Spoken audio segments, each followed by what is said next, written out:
The quorum bell is currently on at the Senate this afternoon after the commencement of business this afternoon due to quorum hitch.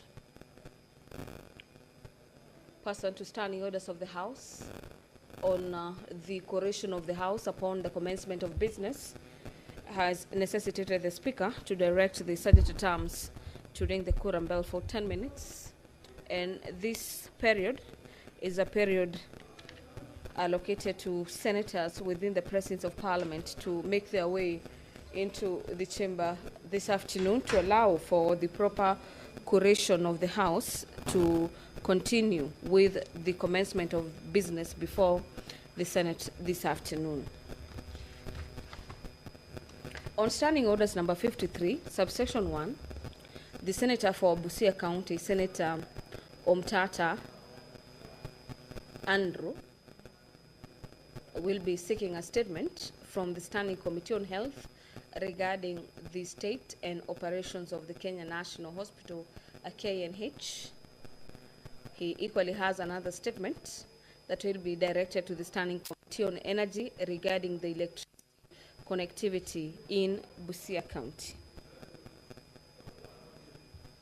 3 chairpersons of distinct Senate committees will be issuing some sort of communication in regards to the activities of their committees for the period ranging from April to the 1st of July 2025. They are the chairperson for the Committee on ICT, the chairperson Standing Committee on Justice, Legal Affairs and Human Rights, and the chairperson from the Standing Committee on Labor and Social Welfare. We also expect a statement from the leader of the majority party on the business of the Senate from the 30th of September 2025. Business of the day. Madam Clerk. Order number 1, administration of oath. Next order. Order number 2, communication from the chair. Next order. Order number 3, messages. Next order. Order number 4, petitions. Next order. Order number 5, papers. Majority Leader. Majority Leader, you have papers to read this afternoon.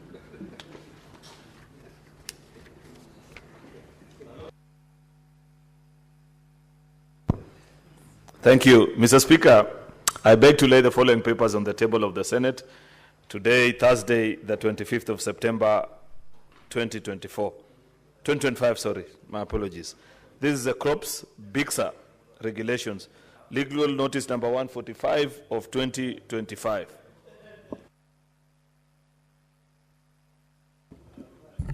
Next is the Chairperson Standing Committee on Devolution and Intergovernmental Relations, Senator Abbas. Vice Chair.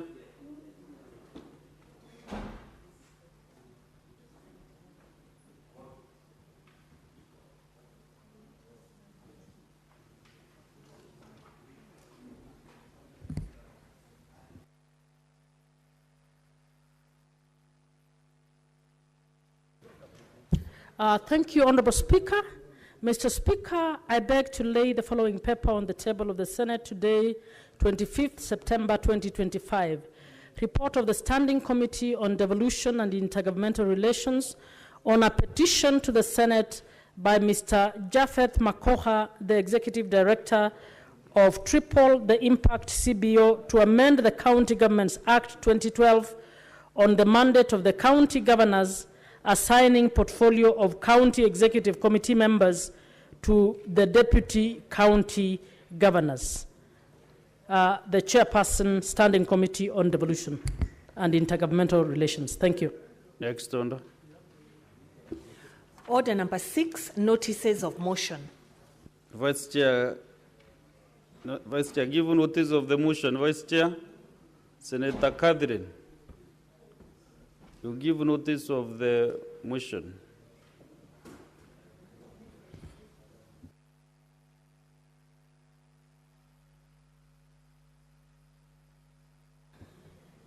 Thank you, Mr. Speaker. Mr. Speaker, sir, I beg to give notice of the following motion, that the Senate adopts the report of the Standing Committee on Devolution and Intergovernmental Relations on a petition to the Senate by Mr. Japheth Makoha, the Executive Director of Triple the Impact CBO, to amend the County Governments Act 2012 on the mandate of the county governors assigning portfolio of a county executive committee member, CECM, to the deputy county governors, laid on the table of the Senate on Thursday, 25th September 2025. Chairperson, the Standing Committee on Devolution and Intergovernmental Relations. Thank you. Next on. Order number 7, questions and statements. Honourable Senators, we have statements understanding under 53(1). We start with the Senator for the Tharaka-Nithi County, Senator Mwenda Gataya. Are you ready with your statement?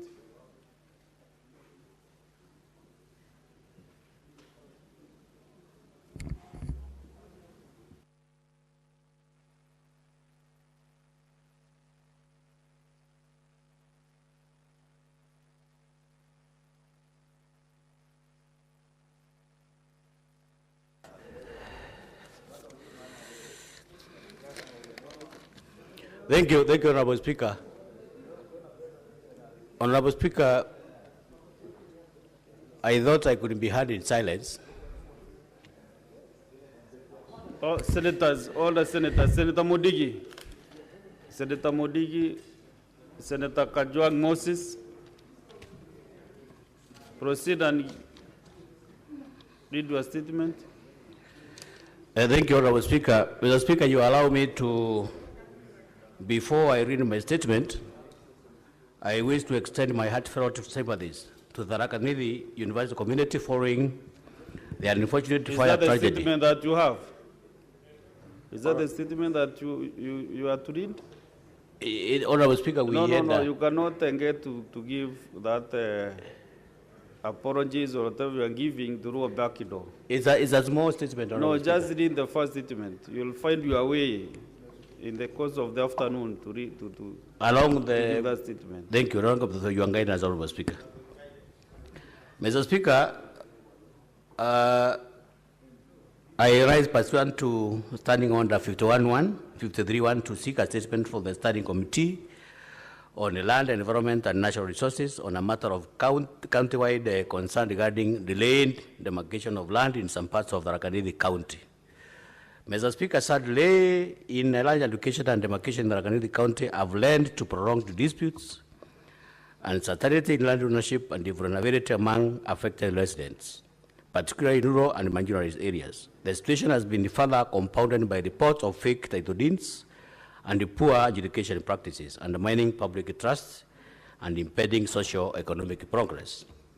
In the statement, Honorable Speaker, the committee should address the following: the current status of land education in Tharaka-Nithi County, including specific areas affected and the projected timeline for completion. The committee should also, Honorable Speaker, look at the measures being undertaken to address the proliferation of fake title deeds and to improve adjudication processes with a view to ensuring secure and credible land ownership. At the same time, Honorable Speaker, the committee should look at the mechanisms in place to facilitate meaningful community engagement in the land and demarcation processes, including how grievances and concerns are being addressed. The last, Honorable Speaker, the committee should also provide the budgetary allocation made towards land education and settlement activities in Tharaka-Nithi County and whether these resources are adequate and effectively utilized. This is Senator Mwenda Gataya, CBS Member of Parliament, Senator for Tharaka-Nithi County, today, 23rd of September 2023. In our enjoyed, Honorable Speaker. No. Just have your seat now. I have some corrections to issue, Honorable Speaker. Allow me to issue just as. I give you a very clear guidance. Thank you. I give you some guidance. Just have your seat and you approach the chair after that. Thank you. Because a senator from Busia County. You have 2 statements. I'll read them simultaneously. Thank you, Mr. Speaker, sir. Honorable Speaker, my first statement is on electricity connectivity in Busia County. Mr. Speaker, sir, I rise pursuant to Standing Order 53, Clause 1, to seek a statement from the Standing Committee on Energy on a matter of county-wide concern regarding electricity connectivity in Busia County, with particular emphasis on rural areas. Mr. Speaker, sir, rural areas in Busia County continue to face severe electricity challenges, including lack of power connectivity into villages, unresolved disconnections, and frequent blackouts, especially during the rainy season. Delays in fault rectification has also caused some areas such as Nambere Shopping Center to remain without electricity for 5 years, since the only transformer serving the area was withdrawn by the Kenya Power and Lighting Company, KPLC. These failures have hindered education, deterred investment, and deepened rural marginalization. In the statement, the committee should address the following. 1, the current status of rural electrification in Busia County, including the number of villages not connected to electricity despite being earmarked under the government programs. 2, strategies by the Ministry of Energy and Petroleum to achieve universal electricity access in Busia's rural areas, including plans to integrate renewable energy solutions such as solar mini-grids. 3, mechanisms in place to monitor the Kenya Power and Lighting Company's efficiency in fault repairs and service delivery, and the oversight exercised by the Energy and Petroleum Regulatory Authority, IPRA, regarding prolonged outages and accountability failures. 4, the specific technical challenges causing recurrent outages, particularly during rainy seasons, and the measures in place to address them. 5, measures in place to ensure reliable electricity for schools and health facilities, and steps taken to ensure backup power in underserved areas. Senator Andrew Mtato Koiti MP, Senator from Busia, 22nd September 2025. My second statement, Mr. Speaker, sir, is on the operations of Kenyatta National Hospital. Mr. Speaker, sir, I rise pursuant to Standing Order 53, Clause 1, to seek a statement from the Standing Committee on Health on a matter of nationwide concern regarding the state and operations of Kenyatta National Hospital. Mr. Speaker, sir, Kenyatta National Hospital, the country's largest referral facility, is expected to uphold the highest standards of health care. Yet its current state is characterized by unhygienic conditions, overcrowded and poorly ventilated wards, long queues at essential service points, inadequate facilities for persons with disabilities, and lax security that has led to 2 murders within the wards in the last 6 months. The hospital has further been referring patients to private institutions for essential diagnostic services, undermining its mandate as the National Referral Hospital. In the statement, the committee should address the following. 1, measures the Ministry of Health has implemented to uphold hygiene standards, address overcrowding, expand infrastructure and ensure adequate staffing and functional facilities such as lifts and waiting areas at Kenyatta National Hospital. 2, reasons for unavailability or malfunctioning of essential diagnostic and treatment services, including computerized tomography or CT scans, dialysis and radiotherapy, and outline the maintenance protocols, investment plans, and accountability frameworks in place to ensure reliable operation of hospital equipment. 3, the strategies in place to enhance hospital security following the reported murders within Kenyatta National Hospital wards, including accountability of leadership and law enforcement, as well as the ministry's coordination with the Social Health Authority and Digital Health Authority to ensure robust health systems free from incessant breakdowns. Senator Omtato Koiti MP, Senator from Busia County, 22nd September 2025. That's all, Mr. Speaker, sir. Very well. Order senators. The 3 senators standing on the gangways. Familiarize yourselves with standing on the 118.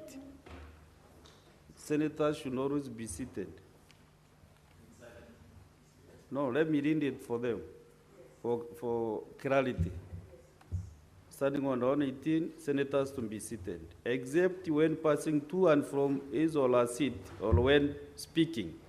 Every senator, when in the chamber, shall be seated and shall not at any time stand in any of the passages and gangways. There is a notorious attitude in this area.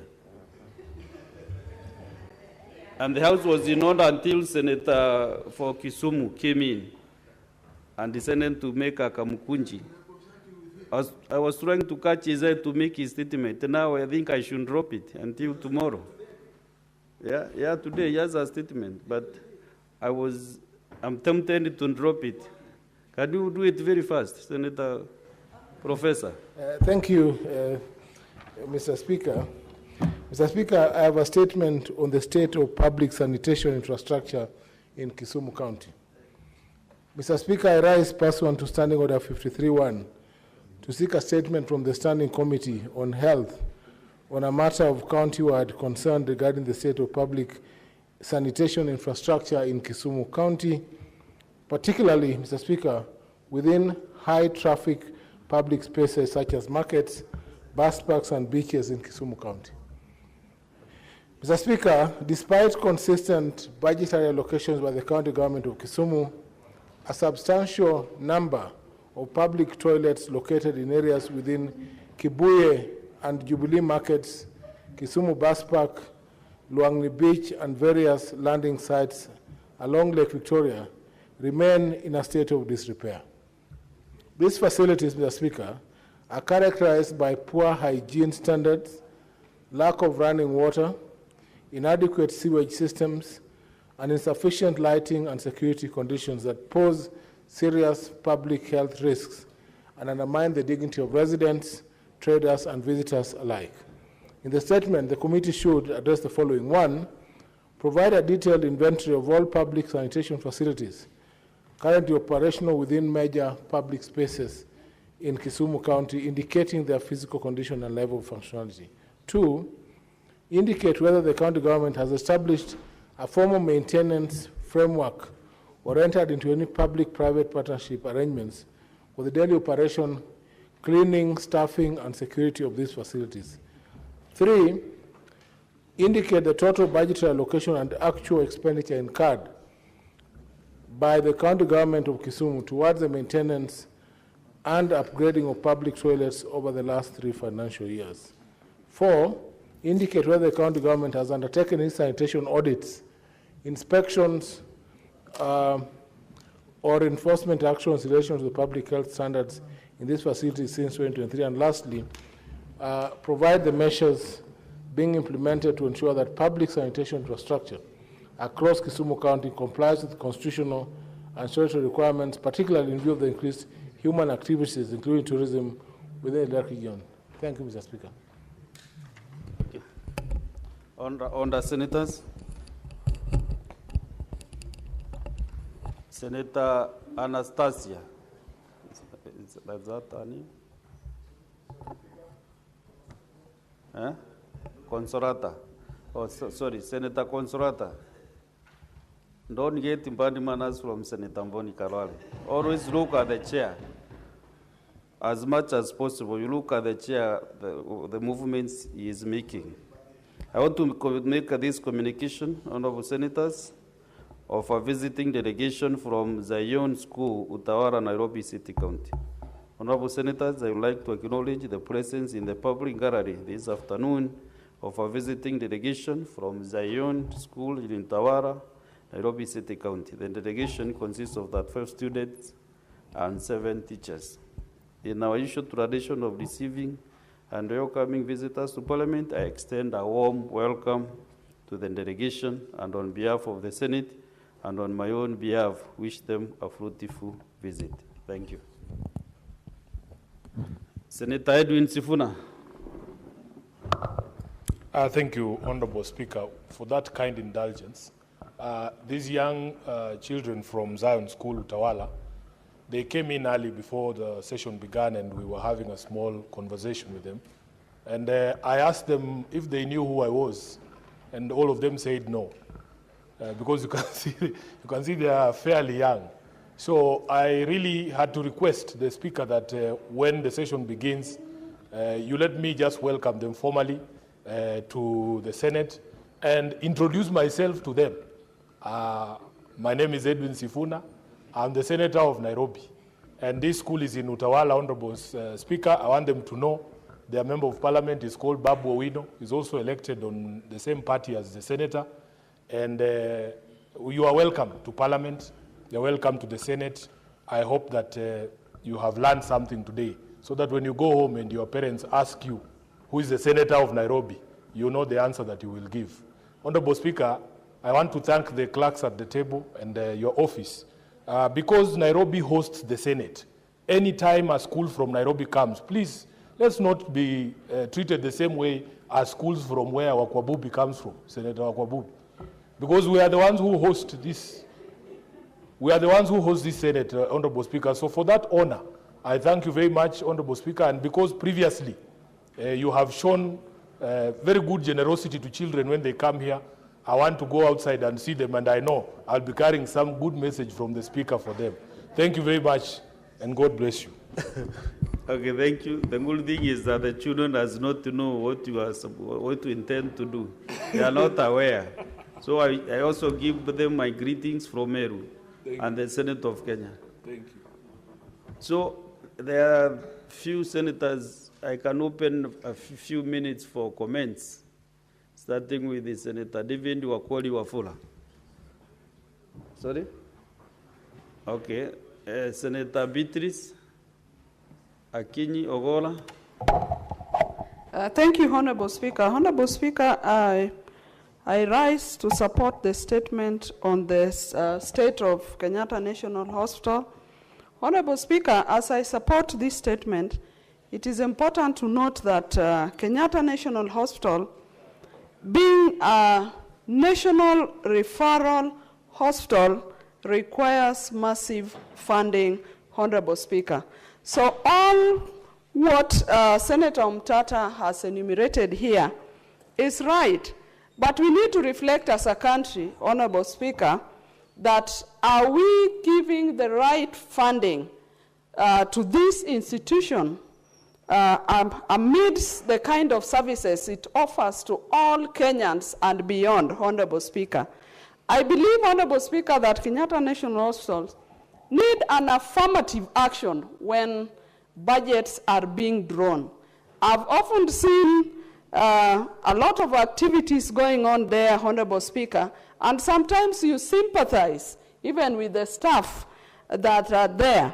So we need a deliberate effort in giving certain funding to Kenyatta National Hospital so that it is upgraded to the required standard. A number of times I've seen a number of patients that have been abandoned by their relatives in the hospital, and the institution cannot throw them away, Honorable Speaker, because they are Kenyans. But they have to be given the necessary support. A lot of basic services have to be offered to them. I last saw a patient who had been there even over 5 years, Honorable Speaker.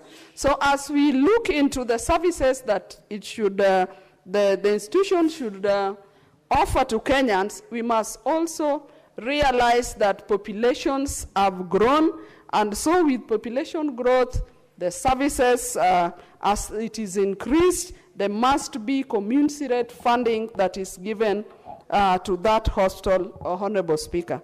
In that same hospital, because of the increase in terminal illnesses, Honorable Speaker, amongst the populations, every other Kenyan runs to Kenyatta National Hospital. I want to stand out as I support Senator Mutata that I also congratulate the Social Support Department of this institution for the work they do. And Honorable Speaker, I also want to comment on the statement by Professor Ojienda on the medical institutions in Kisumu County. Honorable Speaker, I once visited the mental department, the mental institution in Kisumu that is equivalent to Mathare. It remains the small outfit that it was years ago. With the so many counties that it is serving, I saw the crowd that was there, and so, Honorable Speaker, I want to support that services must be upgraded, but majorly funding to these institutions must be looked into. Honorable Speaker, I support. Honorable Senators, let me give maybe a different, maybe we first also do statements understanding under 56(1)B, so that if any senators to make a comment, also we do them together. So, Chairperson, Standing Committee on Information, Communication and Technology.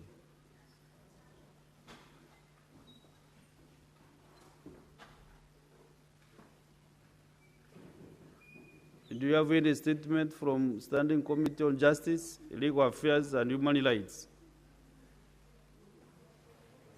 And also Committee on Labor and Social Welfare. Either a member or the chair to be rendered, those two other committees. Mr. Speaker, I rise pursuant to Standing Order 56(1)B of the Senate Standing Orders to make a statement relating to the activities of the Standing Committee on Information, Communication and Technology for the period between April to September 2025. Honorable Speaker, during the period under review, the committee held a total of 21 sittings, during which it considered 1 bill, 16 statements, and 2 inquiries. Honorable Speaker, the committee considered the Technopolis Bill 2024, National Assembly Bill number 6 of 2024, which was introduced in the National Assembly, passed with amendments, and referred to the statement to the Senate. The bill was read for the first time in the Senate on Wednesday, 4th December 2024, and committed to the committee for consideration. Mr. Speaker, sir, the committee considered the bill taking into account the views and recommendations of the public and tabled the report before the Senate on Wednesday, 11th June 2025. During consideration of the bill, the committee observed, among other things, that there is need for inclusion of a provision in the bill on public participation and consultation with relevant stakeholders likely to be affected by gazetting of an area as a technopolis, as well as the buffer zones. Honorable Speaker, 15 statements were ongoing from the previous reporting period, and 2 statements were sought from the committee during the current period. The committee considered the statements through physical sittings with the stakeholders and the respective senators who made the requests, while in other instances admitted written submissions and shared the responses with the respective senators. Mr. Speaker, sir, 2 statements sought by Senator Lenkuseki Olekanar, MP of the Administration of the Universal Service Fund, and status of implementation of the National Digital Superhighway and the last mile connectivity projects under Universal Service Fund was considered by the committee and included as part of the committee inquiry into the governance, implementation, and impact of the Universal Service Fund in bridging Kenya's digital divide. Mr. Speaker, sir, the committee is currently following up on 2 responses from the Ministry of Education, Communication Authority of Kenya, and Safaricom Limited. Honorable Speaker, the committee is currently conducting the following inquiries: inquiry into the critical telecommunication infrastructure in the country, and inquiry into the operation of IFMIS and other county revenue collection and management system. Mr. Speaker, sir, the committee conducted county oversight and networking engagement visit on the inquiry into the operation of IFMIS and other county revenue collection and management system in 9 counties, namely Uasin Gishu, Elgeyo Marakwet, Trans Nzoia, Bungoma, Mombasa, Kilifi, Kajiado, Kiambu, and Machakos. Honorable Speaker, the committee is particularly interested in presentations on each county's revenue collection and management system, focusing on system overview, integration with IFMIS, effectiveness in revenue collection, key strengths and challenges, operational costs, sustainability, and any planned future improvements, with the aim to investigate the revenue leakages through the county revenue collection system and avenues. I thank you, Honorable Speaker.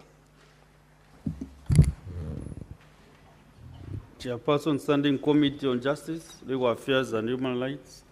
Vice Chair.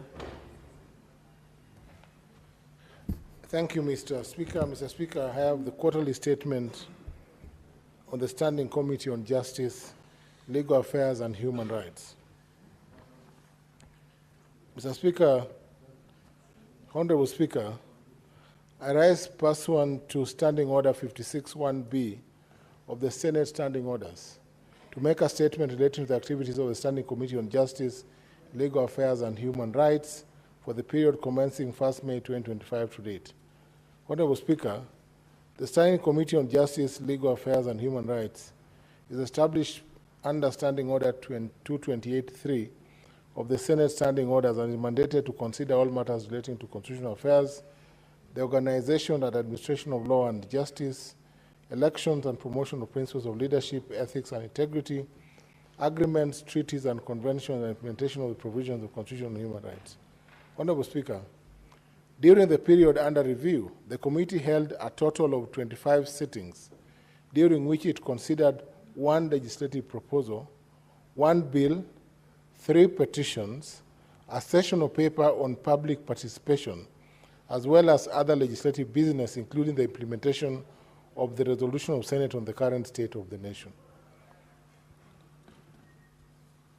Honorable Speaker, the committee considered 1 legislative proposal, namely the Draft Public Appointments Parliamentary Approvals Amendment Bill 2025, sponsored by Senator for Nyamira, Senator Okongo Mogeni, Senior Counsel, CBS MP.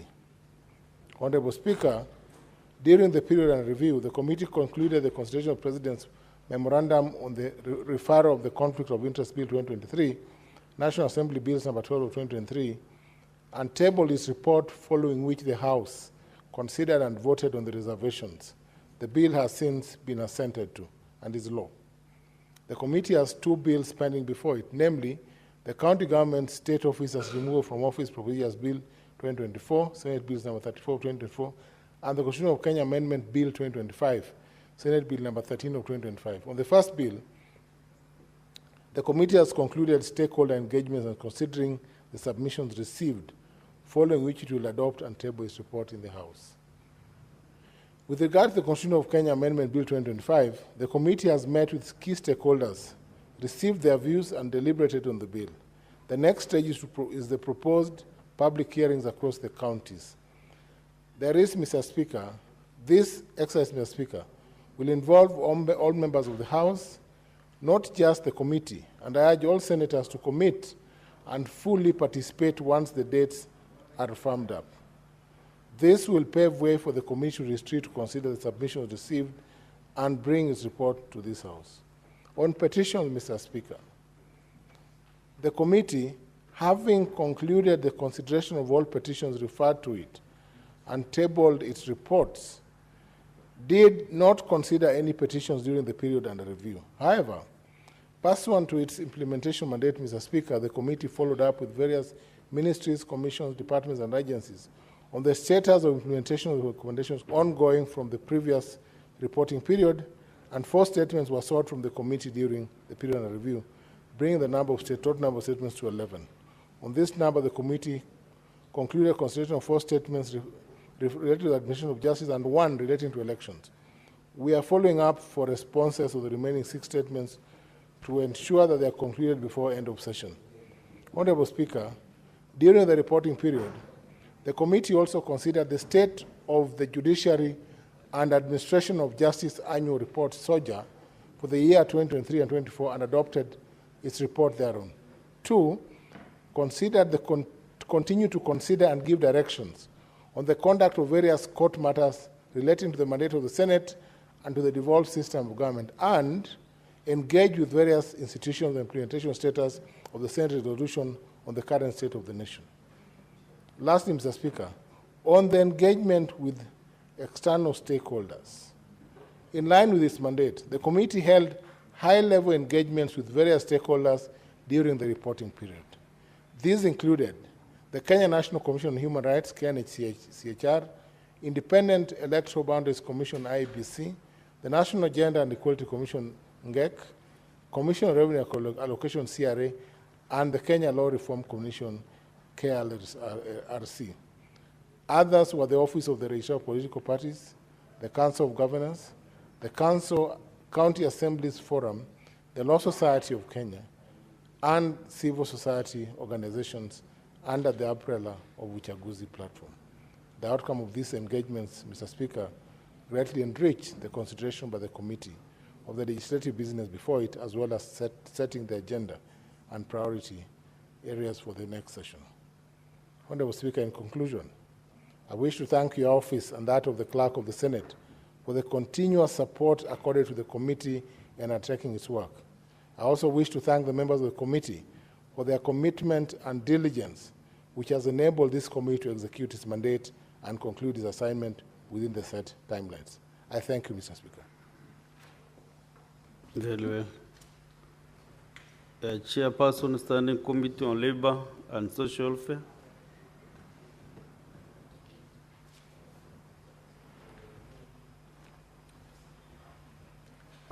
Thank you, Honorable Speaker. Honorable Speaker, I rise pursuant to Standing Order 56(1)B of the Senate Standing Order to make a statement related to activities of the Standing Committee on Labor and Social Welfare for a period between May and August 2025. Honorable Speaker, during the period under review, the committee held a total of 39 sittings, during which it considered 7 statements, 2 bills, legislative proposals, and 2 petitions. The legislative business currently under considerations by the committee is outlined in Appendix 1. Bills.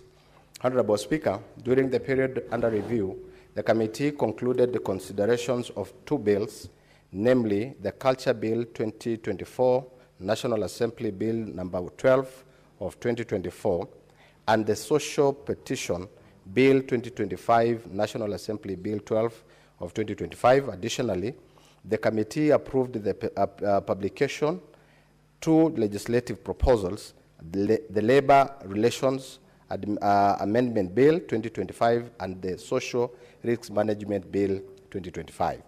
Statements. Honorable Speaker, during the period of under review, the committee received 7 statements and remained with 61 pending statements carried over from the period session. On several of these matters, senators have sorted supplementary information from ministries, departments, and agencies to enable comprehensive resolution. Petitions. Honorable Speaker, during the period under review, the 2 petitions were committed to the committee, namely the petitions on the inaccessibility of public building and officers by persons with disability in Mombasa County, and petition by Mr. Titus Duku Njoroge concerning the purported dismissal by the African Inland Church of Kenya. The committee is also considered also 2 other petitions: the non-payment of terminal benefits and Maziwa Sacco dues for former employees of KCC Limited, and the winding up and liquidation of Technical University of Kenya staff retirement benefit scheme. The committee intends to conclude all these petitions by the end of the session. Inquiries. Honorable Speaker, the committee is pursuing 3 inquiries, namely the welfare of Kenya migrant workers, the payment of honorarium to former councillors, and the fate of candidates shortlisted under the diaspora jobs programs administered by the Ministry of Labour and Social Protection. In this regard, the committee has held engagement with relevant stakeholders and continues to pursue comprehensive solutions. Mr. Speaker, sir, with regards to the other of honoraria, at its meeting with the National Treasury, the Cabinet Secretary stated that only the councillors who had served for 4 or more terms up to 1994 were eligible for payment under the 1994 circular. He urged Parliament to enact legislation to effect the payment. The committee is of the view that since the law cannot be legislated retrogressively, a political solution is paramount to secure a fair and conclusive outcome. Honorable Speaker, for the next quarter, the committee will prioritize on completions and legislative business before it, and prioritize the following areas within its mandate: protections of workers' rights and enhance of fair labor practice, including the welfare of migrant workers, ethical recruitment and regulations of labor migrations programs.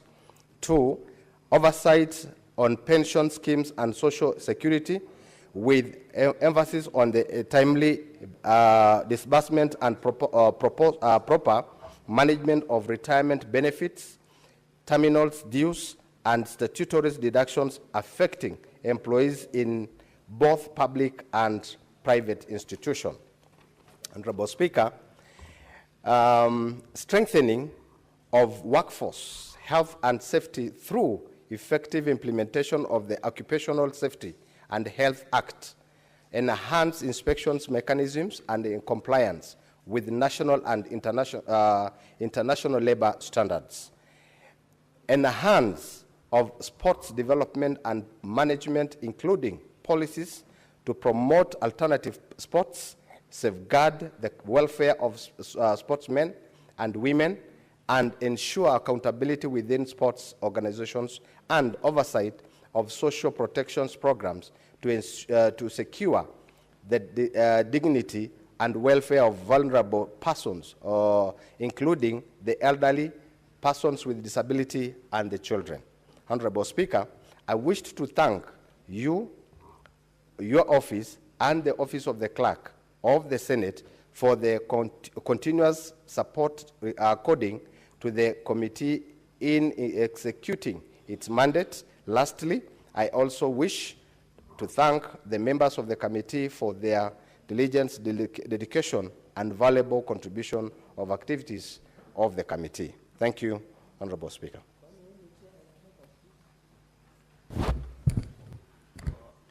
Thank you. Before I give a few members to make comments, there is one communication I want to make.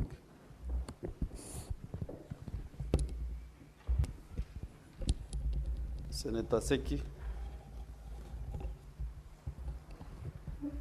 The communication is about substantiation of facts as Senator arranges to be true pursuant to Standing Order 105. Senator Samson Chalagei, MP. Honorable Senators,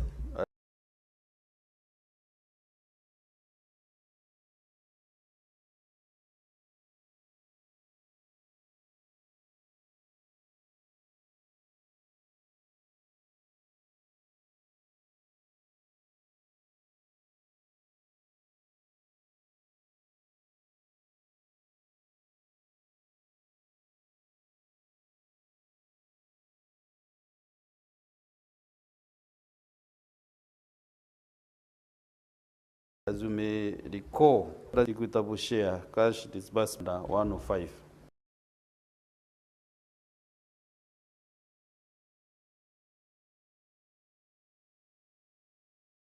The 105 is to be true and may be required to substantiate any such fact.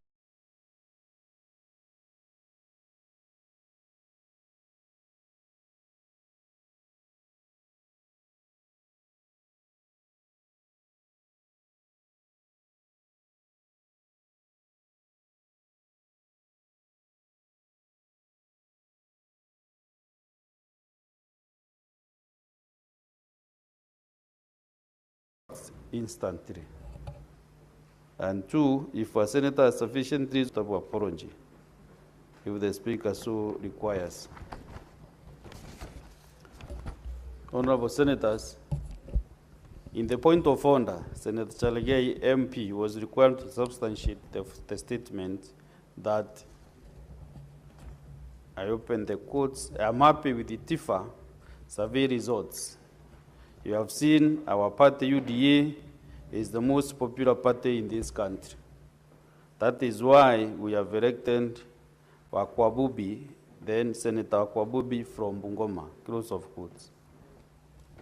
Honorable Senators, upon being challenged by Senator Rendama Orekina, MP, Senator Chalagei, MP, was not able to substantiate his statements as required pursuant to Standing Order 105.1.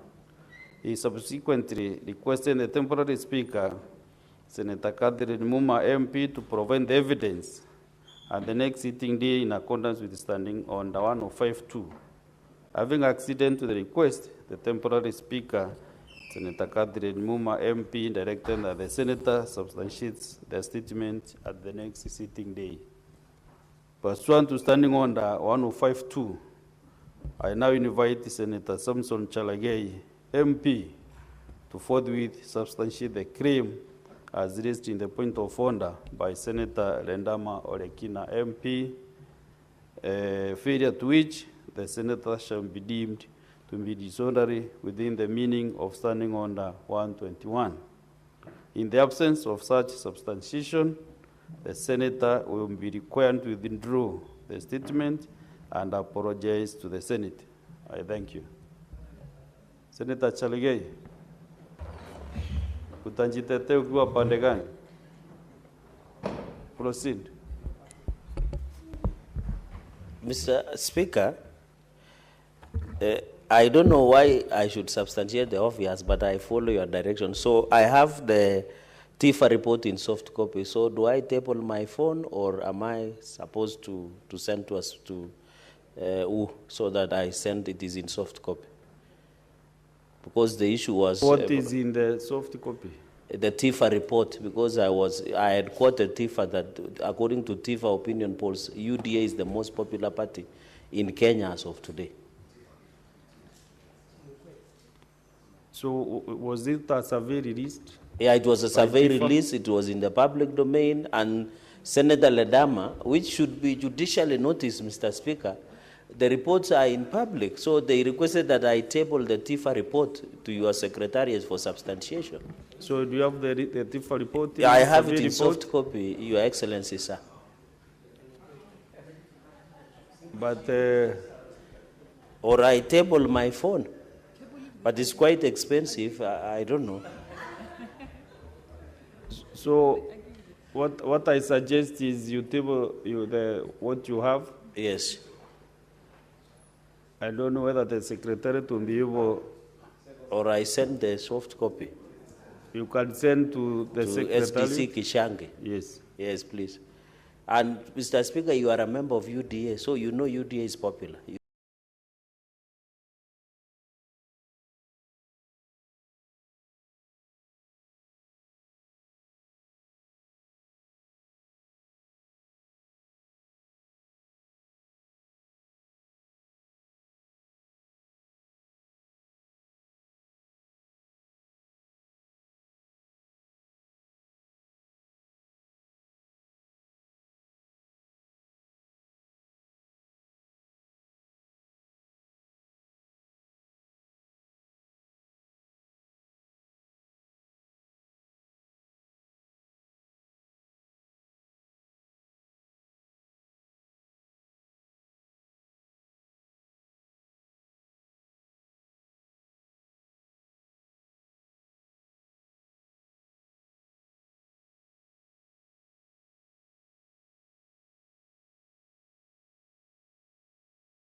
Act.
Taken to suggest complacency. There is still a heavy agenda as we begin part 5 of the session. Mr. Speaker, I think the SBC will formally communicate that part, but I know we don't have such a long time as is normally the case this 5th session. The status of the business, legislative business, is as follows. There are 58 bills that are pending conclusion, of which 40 are the second reading stage, and there are 18 that are the committee of the whole stage. 26 motions are pending conclusion, various motions by members. There are 28 petitions that are due for reporting. I'm a very big fan of petitions, Mr. Speaker, and I appreciate the new procedure that we set in motion a few months ago of committees considering those petitions and moving very quickly about it. Then there are 444 statements pursuant to Standing Order number 53-1 that are being considered by respective standing committees. Mr. Speaker, allow me to pause at this point and pass my, I don't know whether it's fair or unfair comment, but I have continued to raise this at SBC, and I bring it to the attention of the House, that the senators that have served long in the House... Under Senator Kamau and Senator Jumambo, listen to the majority in the a message Mr. for Speaker, the senators. I was raising concern that the senators that have served in this House for a long time, do appreciate the quality of statements that are brought to this House. But I must raise serious concern that of late, Mr. Speaker, we are getting requests for statements that are being read on this floor, which in my honest assessment belong to the county assemblies of our various counties and not here in the Senate of the Republic. Remember the operating word, Mr. Speaker, despite the fact that a matter may be county related, it must be of national importance as well. You know, people are increasingly, you hear people request for statements about toilets in their county. I don't know, a road to which village. It's not fair to the rest of us, especially those who hold back from canvassing matters that are county specific on the floor of the Senate, because we bear with each other as colleagues to appreciate that while we have unique challenges, that is why we have county assemblies, Mr. Speaker. Therefore, I want to make an appeal to you as a chairperson for liaison committee and also an elder in this House, that we must find a solution to that problem. I want to urge that we redouble our efforts so that we conclude the business that is before us next week and even the week after in Busia, Mr. Speaker. On Tuesday, the 30th of September 2025, the SBC will meet to consider business for the week. The tentative business for that day will include business not concluded from today's order paper, as well as business indicated in the notice paper. On the tentative business for the morning sitting on Wednesday, 1st October, will include questions, scheduled questions to the CSs as approved by SBC, as well as motions. Next week, we have the CS for education and the CS for tourism, who shall be responding to questions by various senators that have made requests before the House. There, in the afternoon of 1st of October 2025, will include business not concluded from today's order paper and the following: the Cooperatives Bill, the Sports Amendment Bill, Public Fundraisings Appeal Bill, Environmental Laws Amendment, Statutory Instruments.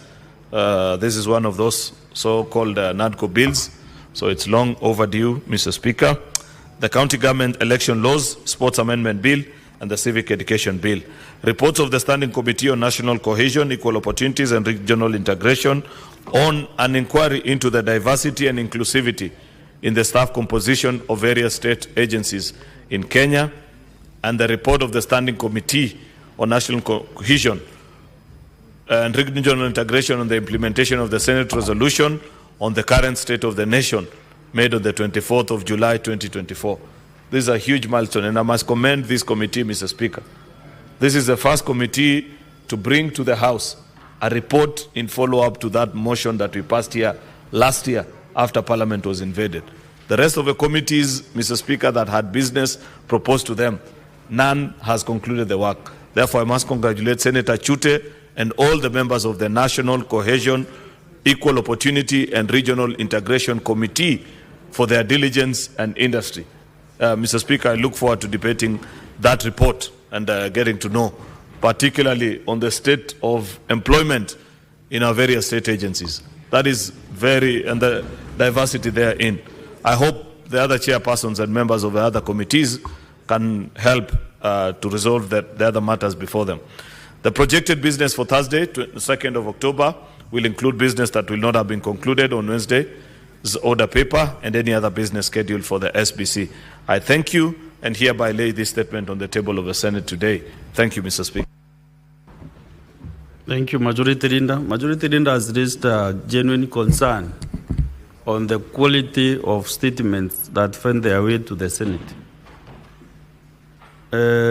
Majority Leader, if you could listen to the chair, because you requested me to make a comment or on guidance, that the chair is also concerned about the quality of statements that get to the Senate. The Senate has been accused of doing the county assembly's work. And to be very sincere, one of the statements that was read here this afternoon does not qualify to be handled by any committee of the Senate, because it's a very simple matter in a county, which the county assembly can be able to do that. Under minority leader. Under minority leader. Therefore, in the liaison committee, we have, I can report that we have a backlog of more than 600 statements that have been not been attended to. And the way we are moving, then they will get 1,000 or more. So therefore, I would really request the Secretariat to scrutinize these statements. We shall make a resolution in the Rason Committee next week, but the Secretariat kindly give us the right statements for the Senate, which as per our standing orders. And members, nobody should push the Secretariat to the corner with the statements that are supposed to be handled by our county assemblies. This is a serious matter, and I want to give three senators the opportunity also to ventilate on this important matter. Because the committee, I am imagining that a committee will at one day summon a governor to come to the Senate committee to answer questions on a certain toilet in a corner of the town and another one. So I think we shouldn't be a bit, we handle our business in a light way. Senator Ososi. Mr. Speaker, I want to agree with you that I think we have to review the whole idea about the statements, because some of the statements that are given in this House are things that you can even just pick a call and call particular people and you get answers.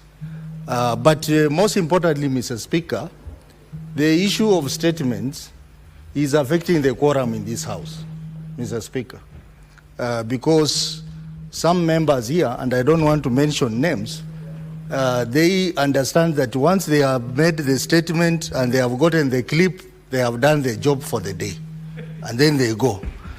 Then they leave some of us sitting here until 6:30. So I'm even suggesting, Mr. Speaker, can we amend the order paper so that statements come to the end? So that the people sit in this House and transact serious business. You find a member has like 5 statements. He comes here, reads those statements, gets the clip, sends it to the county, and he has done his job. And then he leaves us here, sitting here, with no quorum to process important business in this House. So, Mr. Speaker, don't just look at the quality of statements. Also look at the effect it has on quorum in this House and performance. So I am proposing, Mr. Speaker, if possible, these statements should come at the end so that people sit in this House and transact all the important business before they get their clips to send to their various constituencies. I think the message is home. The message is home. I've said the Rason Committee will make its determination. The SBC also will be able also to see how we can be able even to amend the way you have put it on the paper. I agree with you, Senator Ososi. I want us to close this issue because it's an in-house matter. Then we can be able to, yes. Nairobi, Senator for Nairobi. This is an in-house thing, so I don't think we can open to much debate. It's an in-house thing. Sorry?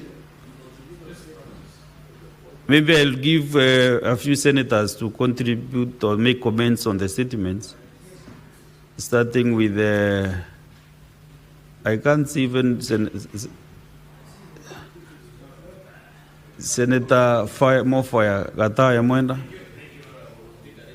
I want to, from the onset, before I comment on the statement by my good friend Senator Mutata on the state of Kenyatta University, or Speaker, allow me to make some few comments on an incident that took place in my constituency, in my county last night. Honourable Speaker, I wish to extend my heartfelt sympathies to the Tharaka Nithi University community following the unfortunate fire tragedy that occurred last night, where property of unknown value was destroyed in Tharaka University. Tharaka University is one of the prestigious institutions of higher learning that we have currently in Tharaka County. And my thoughts on Speaker with the students, staff, and families affected by this devastating incident. And I strongly urge the relevant authorities to investigate the cause of the fire and take necessary measures to prevent such incidents in the future. Honorable Speaker, I want to thank Senator Mutata for bringing a statement on the state of the Kenyatta University. Kenyatta University, Honorable Speaker, is a public pride. And no entity can afford to ignore Kenyatta University. It's a referral hospital. And Honorable Speaker, I think this is a time that as a country, we are supposed to be very serious on how we handle our health institutions. That is the only public utility, Honorable Speaker, that Kenyans can be proud of. So I think the relevant committee, the Committee on Health, should please make sure that whatever Senator Mutata has just brought on board should be followed strictly to make sure that Kenyatta regains and its pride as a national institution for this country. Thank you, Honorable Speaker. Senator Sifuna Edwin. No, Speaker, just yield my time to another colleague because what I wanted to share was best practices. When I visited the House of Lords, there's a rule there that you cannot comment on something or participate in debate when you are not there when the debate started. So I'll just yield my time.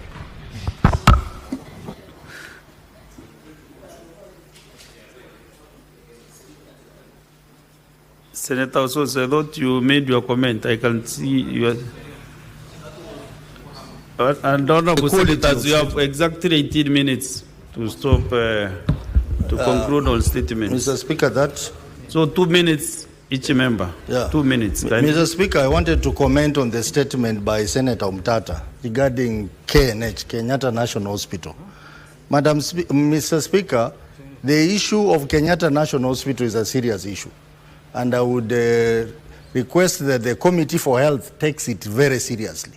But even as we talk about challenges of Kenyatta National Hospital, we must not lose sight of the fact that part of the problem is interference from the national government, particularly Ministry of Health. Mr. Speaker, you saw recently the changes at KNH. Mr. Lesiambe, who was doing a good job in Kisumu, he had really improved the Jaramogi Odinga Hospital in Kisumu. Then he's being taken back to KNH without the board approval. The minister just makes a decision and it is done. While we had other qualified people in that hospital who could become CEOs of the hospital. Mr. Speaker, I'm saying this because I know there were 2 individuals in that hospital who hail from my county, who are in a better position to become CEOs of Kenyatta National Hospital, but they were denied because the minister had preference to get other people. That is where the source of the problem is, because if you don't have succession planning in any organization, then staff are demoralized. You bring people from outside, they are undermined internally, and they will never perform.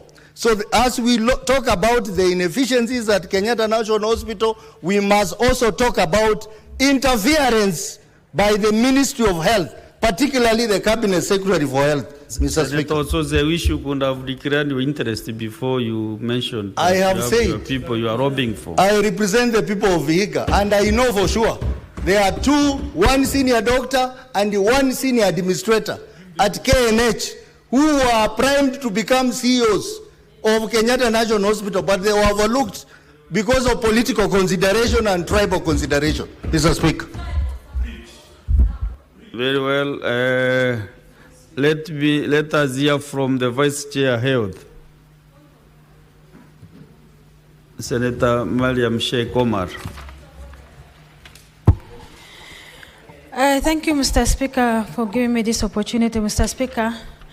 I also support the statement. I wanted to comment on the statement read by Senator from Busia County, Mr. Speaker, about KNH.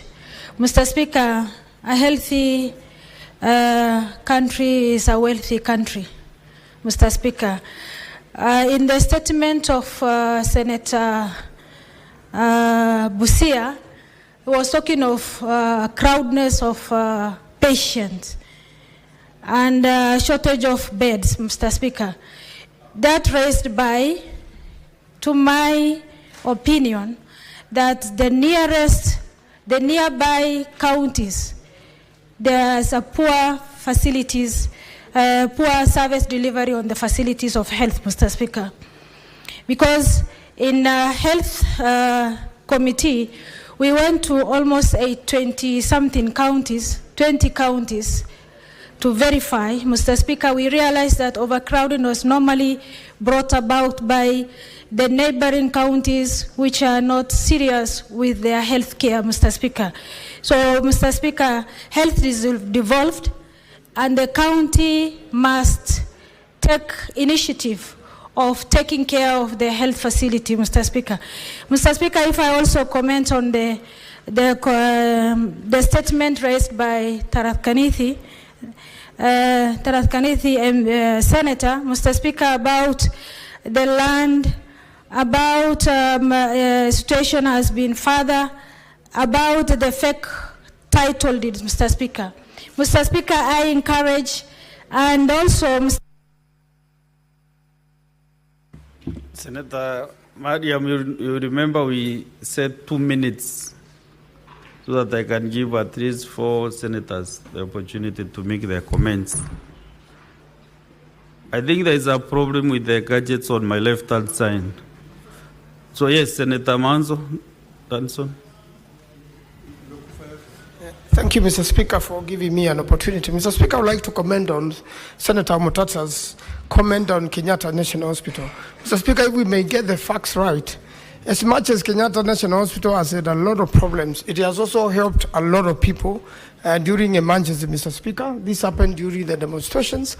And if I get it right about the CEO who has recently been appointed, he was appointed to act, Mr. Speaker. He has not yet been confirmed, and I think the CS Health acted as a matter of necessity following certain complaints. And Lesiembe, who is very familiar with that hospital and who did a very good job when he was there, is back to the hospital. But Mr. Speaker, it's always not good to crush what an institution is doing. Mr. Speaker, I want to finalize with what happened recently with an accident, and a young lady fell off a motorbike which had an accident. The rider of the motorbike died. The young lady was picked, who happened to be a daughter of my primary school classmate. They rang me. I advised them to rush to Kenyatta. She had a head injury. She's now been taken care of and has recovered well. So the hospital also has good stories to tell, but I do agree with the Senator Mutata that everything should be done to make sure that it is the most efficient hospital in the country, because hospitals first deal with saving life, especially in emergency situation. I thank you, Mr. Speaker. Senator Mudigi Alexander. Asante Bwana Spika kwa kunipa nafasi niweze kuchangia mjadala unaendelea mambo ya hospitali ya Kenyatta, kwa sababu mambo ya afya ni kitu muhimu katika binadamu. Na vile naweza kusema Bwana Spika, ni ile mambo inafanyika kwa ile hospitali, kwa sababu ile mjengo ni ya zamani, lakini tukiangalia unakuta kuna uchafu, hakuna rangi imepakwa, mapati ni ile imeharibika. Kwa hivyo Bwana Spika, ningeomba ile management iko pale iweze kuangalia, na saa nyingine tunaweza Bwana Spika kulamika juu ya management, lakini iende ikawa ile wizara ya afya iko na shinda na management, ama serikali yenyewe wilaya ya fedha haipeani pesa kulingana vile inafaa, ndio unakuta madaktari wanalipwa mapema, na pia watu wanaitwa health promoters wanasaidia juu ya usafi na ile kitu kingine.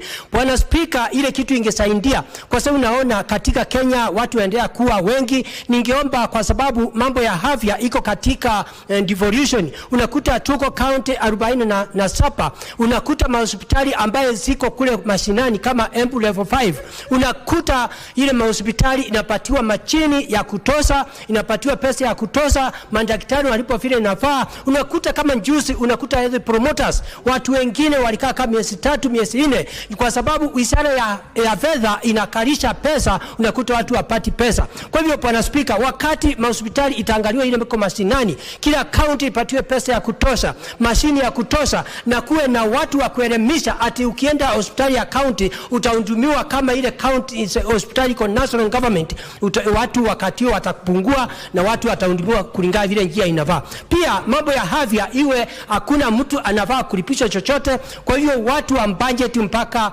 watu account afya ya county na national government ipeane pesa ya kutosha, ndio kuwe kama mambo ya afya binadamu kama. Senator Lendamo Lekina. Thank you, Mr. Speaker. Mr. Speaker, there's no doubt that there has been significant progress with the management of Kenyatta National Hospital. Since the new management has been put in place, we know very well that there is a gentleman called Siambe who has even increased the number of surgical beds to 10. And he continues to make progress with service delivery. You know, when you have the largest referral hospital in East Africa, you'll expect a few major problems here and there. But I think what we need to do is to have confidence in our Kenyans. This young Kenyan has been given an opportunity to transform that hospital. So instead of lamenting, the best we can do is to make sure that the national government channels more resources to that hospital, improve on all service delivery. If you've been having a lot of systemic problems, when you bring in a new management, you give them time so that they can be able to go dig deep inside the issues that are affecting the hospital. So the statement by Senator Mutata is good, but it is also important to be able to recognize that there has been a change of shift. There's a new management now. Let us give them an opportunity. Let us support the new management of Kenyatta National Hospital so that we can be able to have some progress.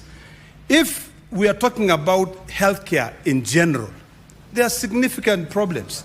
In the last 2 years, we have new laws now governing healthcare in this country. There are so many challenges in the SHIF and SHA. You know, so you cannot expect everything to move smoothly. So let's give an opportunity to the new management, and I assure you, we will not be complaining here. We will be actually measuring. I wish you can actually measure where KNH was last year and where it is now. Thank you, Mr. Speaker. Senator Matinga Wahome. Thank you very much, Mr. Speaker.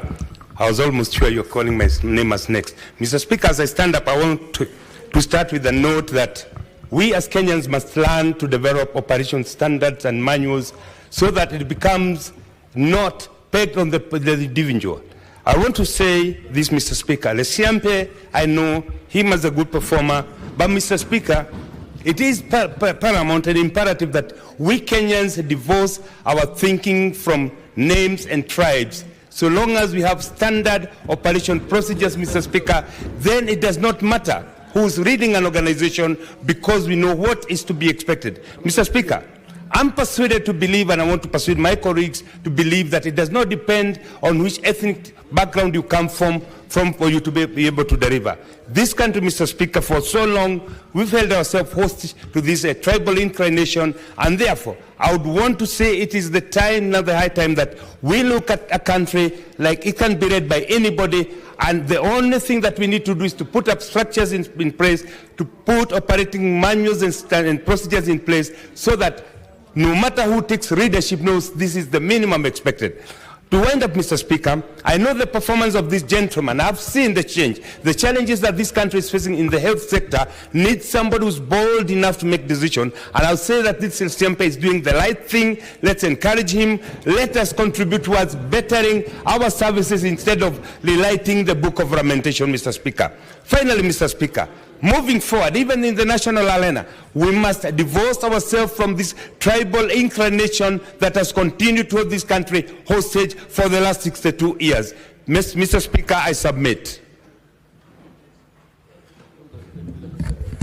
Senator Ezena Remaletian. Thank you, Mr. Speaker, and I rise to comment on the statement by Senator Okia Omtata, the able senator for Busia.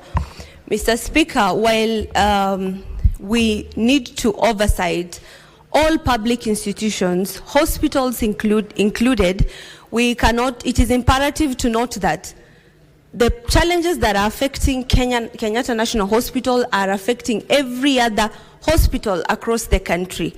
And it is for that reason that we have seen reshuffle happening across our hospitals. I want to contradict the statement made by my deputy party leader, unfortunately, pointing fingers at Dr. Richard Lesiampe. Dr. Richard Lesiampe, Honorable Speaker, has been a person of integrity, has served this country in so many capacities, and is one statesman that I know is very capable in our country. We have seen the progress he has made with the Jaramogi Oginga Hospital. I have no doubt, Mr. Speaker. Yes. Just a minute, there is a point of order from Senator Lelegwe Steve. Mr. Speaker, sir, on a point of order, when I go through the statement by Senator Mutata, the contents of that statement does not go well with what most senators have discussed on that statement. Mr. Speaker, sir, I've heard Senator Osotsi, Senator Omatinga, Senator Ledama, and Senator Esena discussing the qualifications of one Dr. Richard Lesiampe, which I think is not part of the statement. And I think we should not bring this issue, and on a point of relevance, we should not be discussing someone unless you bring a substantive motion. And I request, Mr. Speaker, for any other senator who may wish to contribute on this statement to go on the matter being raised by Senator Mutata and not bring the name of one qualified Dr. Richard Lesiampe into a statement that does not concern this statement. Thank you, Mr. Speaker. Thank you. Very well. Proceed and finish. Thank you, Mr. Speaker. And like I was saying, that we have seen very significant improvement in the Jaramogi Oginga Referral Hospital when there is an able head or an operational head, because we know, Mr. Speaker, that a fish rots from the head. When we have an able person taking the mantle of leadership in a crucial institution that is as far as a hospital, we have seen significant improvement. And it is for that reason that I am also personally very much against the naming of Dr. Richard Lesiampe in this matter. Mr. Speaker, as senators, we need to be to shun from tribal inclinations, especially when we are leaders, and leaders who are coming to the close of this. You spoke so well. Give out 15 seconds to say goodbye. Mr. Speaker, I am very proud as a minority in this country that I see some of our institutions like the KNH headed by a minority. I have no doubt he is going to work so hard to make sure that he has proven that indeed a son of the Samburu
deeply in this city, and they form a very serious ecosystem, because this Mama Fua, Mr. Speaker, they'll come to your house, clean your clothes, prepare the food for the entire week, and therefore when I saw how Mama Fua Saitun Kavaya was killed, I hope the DCI should follow up, and no one should kill domestic workers. We need to be harsh on anybody who kills domestic workers, both locally and internationally, Mr. Speaker, especially in Qatar.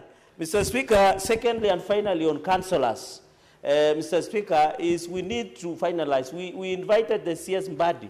He didn't tell us when is he paying the councillors.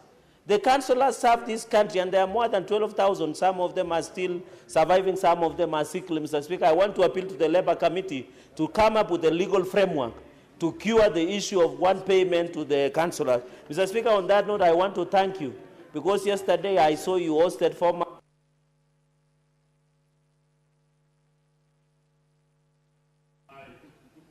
Yes, that's the chair's honor.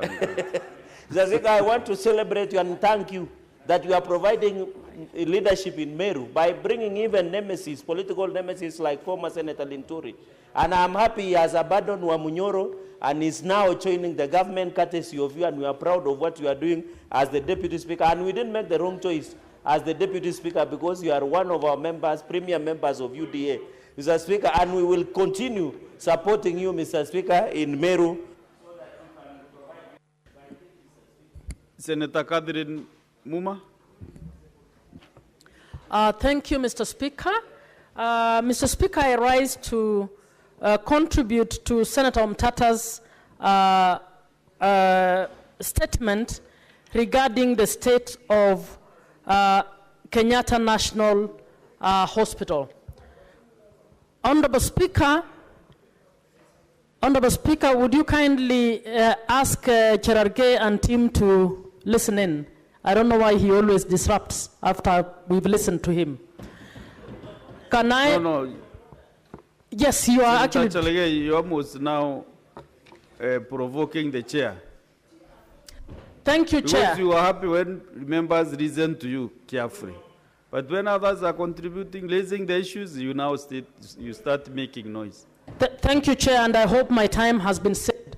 Honorable Chair, the issue of Kenyatta National Hospital is a good statement, but I would want to request that 13 years into devolution, what the Senate should be doing is to help strengthen the intergovernmental relations around the health sector, to help align the Nairobi County health function implementation and the national government implementation of referral services in Kenyatta National Hospital, so that we relieve Kenyatta National Hospital of the services that actually should be carried out by the county governments.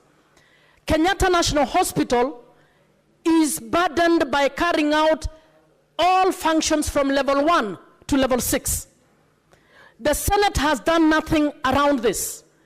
The Senate committees should also start scrutinizing the budget lines of parastatals like Kenyatta National Hospital in order for us to be able to find out whether they deploy any services, any funds towards the cleanliness, towards maintenance, towards repairs, because what we are seeing in social media in terms of the state of Kenyatta National Hospital suggests that we don't have the deployment of any monies towards maintenance, towards cleanliness, towards such like issues. So my suggestion is, instead of just a general scrutiny, we would want to find out how does Kenyatta National Hospital carry out its functions. Honorable Speaker, this is actually what we call the human rights approach to service delivery. The human rights approach to service delivery means... Senator Catherine, 1 minute to conclude. We can actually, in order to deliver good services to patients, all aspects have to be looked into. And that is what this committee needs to do, rather than just focus on a personality somewhere or on the generalities of it, including sifting out the functional assignment so that the functions for counties are actually ceded to the county, and Kenyatta National Hospital is left to focus on the referral services so that it can deliver as best as it's able to with the equipment required to deliver the top-notch level 6 services. Thank you, Mr. Speaker. Last but not the least, Senator Nyamu Karen Jerry. Thank you, Mr. Speaker. I can't see you on my screen, Senator Nduro. Proceed. I'll give I want you to contribute also to 2 minutes. the statement brought by Okiya Omtata on the Kenyatta National Hospital. Mr. Speaker, Kenyatta Hospital is the largest referral hospital in East Africa, and it cannot fail on the basics. Simple hygiene, working lifts, ventilation. I have been to Kenyatta Hospital myself, and I have seen patients waiting on benches and on the floor for hours. We have to give our patients dignity, Mr. Speaker. And 2 murders in a span of 6 months inside the wards raises serious questions on the security systems in that hospital, Mr. Speaker. We have to have accountability because we are pumping billions in that hospital every year. Where is accountability? We have to expand the wards to ease out congestion. We have to invest in the dignity of our people, Mr. Speaker. At the same time, despite the challenges, Kenyatta remains a symbol of hope for all Kenyans who cannot access private medical care. We have seen them performing miracles within the meager resources that they have. And historical, what you call it, surgeries that give hope to the people who cannot afford the very expensive medical care. And in that, we have to not just complain, as my colleagues have said, we have to invest and make sure what we are pumping there is accountability. Thank you, Mr. Speaker. Senator Duro, Fatuma. Thank you, Mr. Speaker. I wish to join my colleagues in supporting this particular statement. Mr. Speaker, over the years, we have never gotten correct or right as far as healthcare services is concerned in this particular country. Mr. Speaker, the statement by Senator Omtata is very clear. It's talking about the challenges Kenyatta Hospital is facing. I know we all rush when we mention institution about individuals. Dr. Lesiembe is a personal friend to me, I've known him over 10 years, or even 20 years, if I'm not wrong. And he has nothing that could be called against him. Mr. Speaker, the budget that is allocated to Kenyatta National Hospital does not actually provide proper service delivery. If you look at the equipments actually provided at Kenyatta National Hospital, they are very old equipments that sometimes they break down. Mr. Speaker, Kenyatta National Hospital, I remember one time I used to work with Ministry of Health where they said they are going to decentralize KNH to all the provincial headquarters. And if that actually a proposal worked, we should not have had long queues at KNH, but we'll have serious cases, referrals at the National Hospital. Mr. Speaker, my time is running out. What we need at KNH is serious look into it and ensure that it's one of the best hospitals in this country that can provide services to our Kenyans.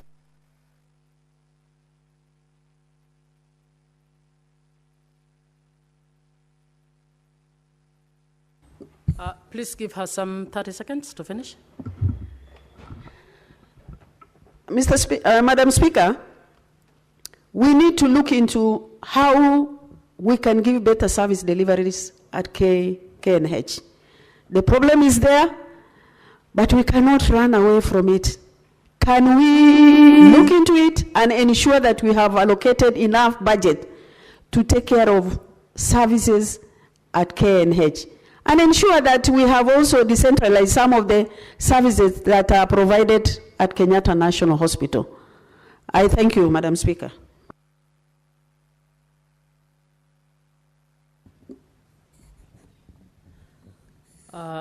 Next order.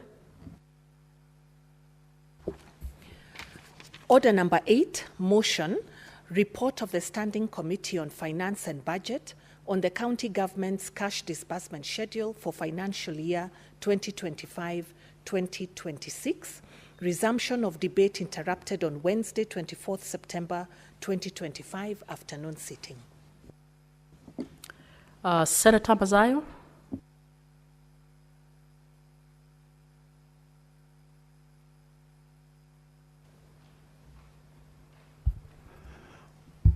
Asante Bispika. Bispika, cha kwanza ningependa kusema kwamba hospitali inayotegemewa sana katika nchi yetu ya Kenya ni hospitali ya Kenyatta National Hospital. Ni hospitali ambayo ina matumaini mengi sana kwa wakazi wa Kenya. Bispika, ni jambo la kusikitisha hivi sasa tukiona hospitali hiyo ikianza kuzorota. Juzi tulisikia kwamba mgonjwa ambaye alikuwa ameletwa ndani ya hospitali aliweza kupatikana amekufa na kuchinjwa kabisa kama kuku, ya kumaanisha kwamba hata security ama usalama wa wale wanaokwenda kule kama wagonjwa hakuna. Speaker, hilo ni mojawapo tu ya katika zile kesi ambazo zinahusikana na mambo ya Kenyatta National Hospital. Hiyo ni hospitali moja kubwa ambayo inatumikia hata nchi zingine za karibu, pengine kama Tanzania ama Ethiopia ama wapi, kote huko kunategemea hospitali hii. Speaker, ningependa kusema kwamba yes. Would you kindly allow me to guide you? We have actually moved on to the next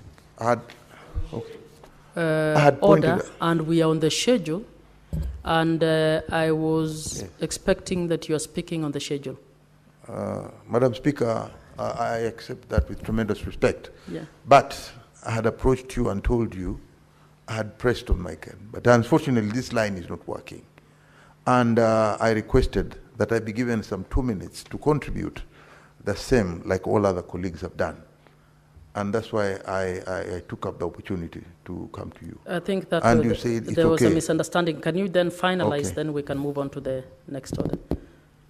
Then allow me to stop there, then. No, finalize whatever you were saying, then we will move to the next order again. We will call it afresh. As a good lawyer, I was thinking of respecting instructions. So, yes, I'm cognizant of the fact that it was a miscommunication. Okay. So just finalize and then we will call the next order. Kwa hiyo, Speaker, kuna umuhimu wa kwamba ikifika saa ya uongozi katika hospitali hii tusiweze kuweka makabila yetu ndani. Tuangalie ni nani ambaye ana uwezo, ana taaluma ya kutosha ya kuweza kuongoza hospitali kama hii. Asante, Speaker. Next order. I want it recalled because of the disorganization of the order, please. Order number 8, motion, report of the Standing Committee on Finance and Budget on the county government's cash disbursement schedule for financial year 2025-2026.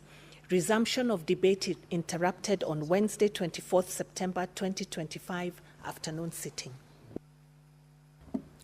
Senator Mofaya. Thank you, Madam Speaker. Madam Speaker, yesterday I captured quite a number of my fellow senators' debate on this arrangement of disbursement of funds to counties. But Madam Speaker, It is very sad that we have been around now close to 3 years, and we have witnessed some very serious disconnect between the check and the counties. Madam Speaker, we are talking about now 3 months, where counties have gone without the intended allocations. People have gone without salaries. I don't know how one would explain a situation where all the way from June up to July, this is August, September, we are going towards October.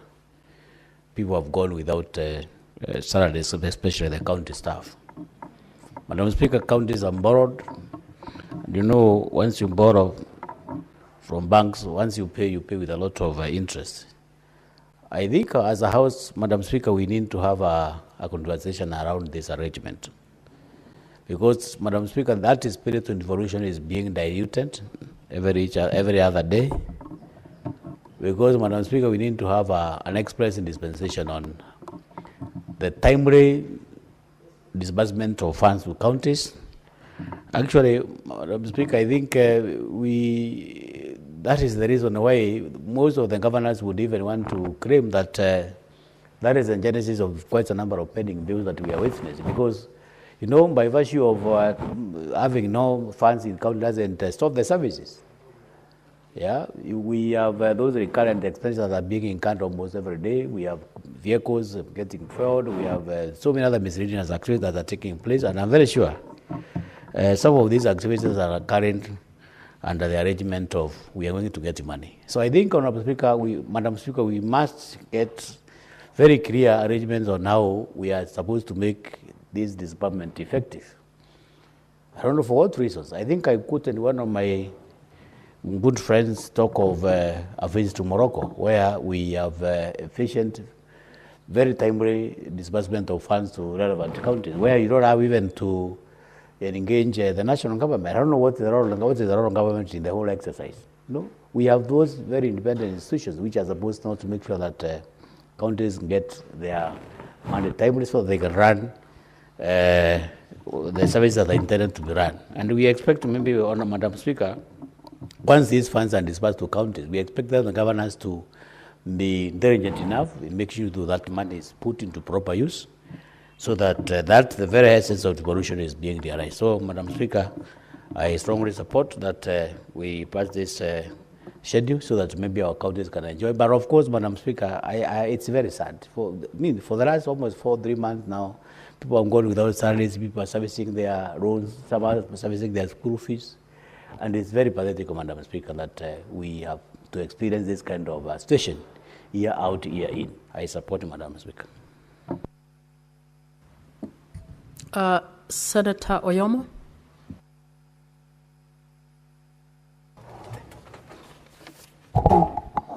Madam Speaker,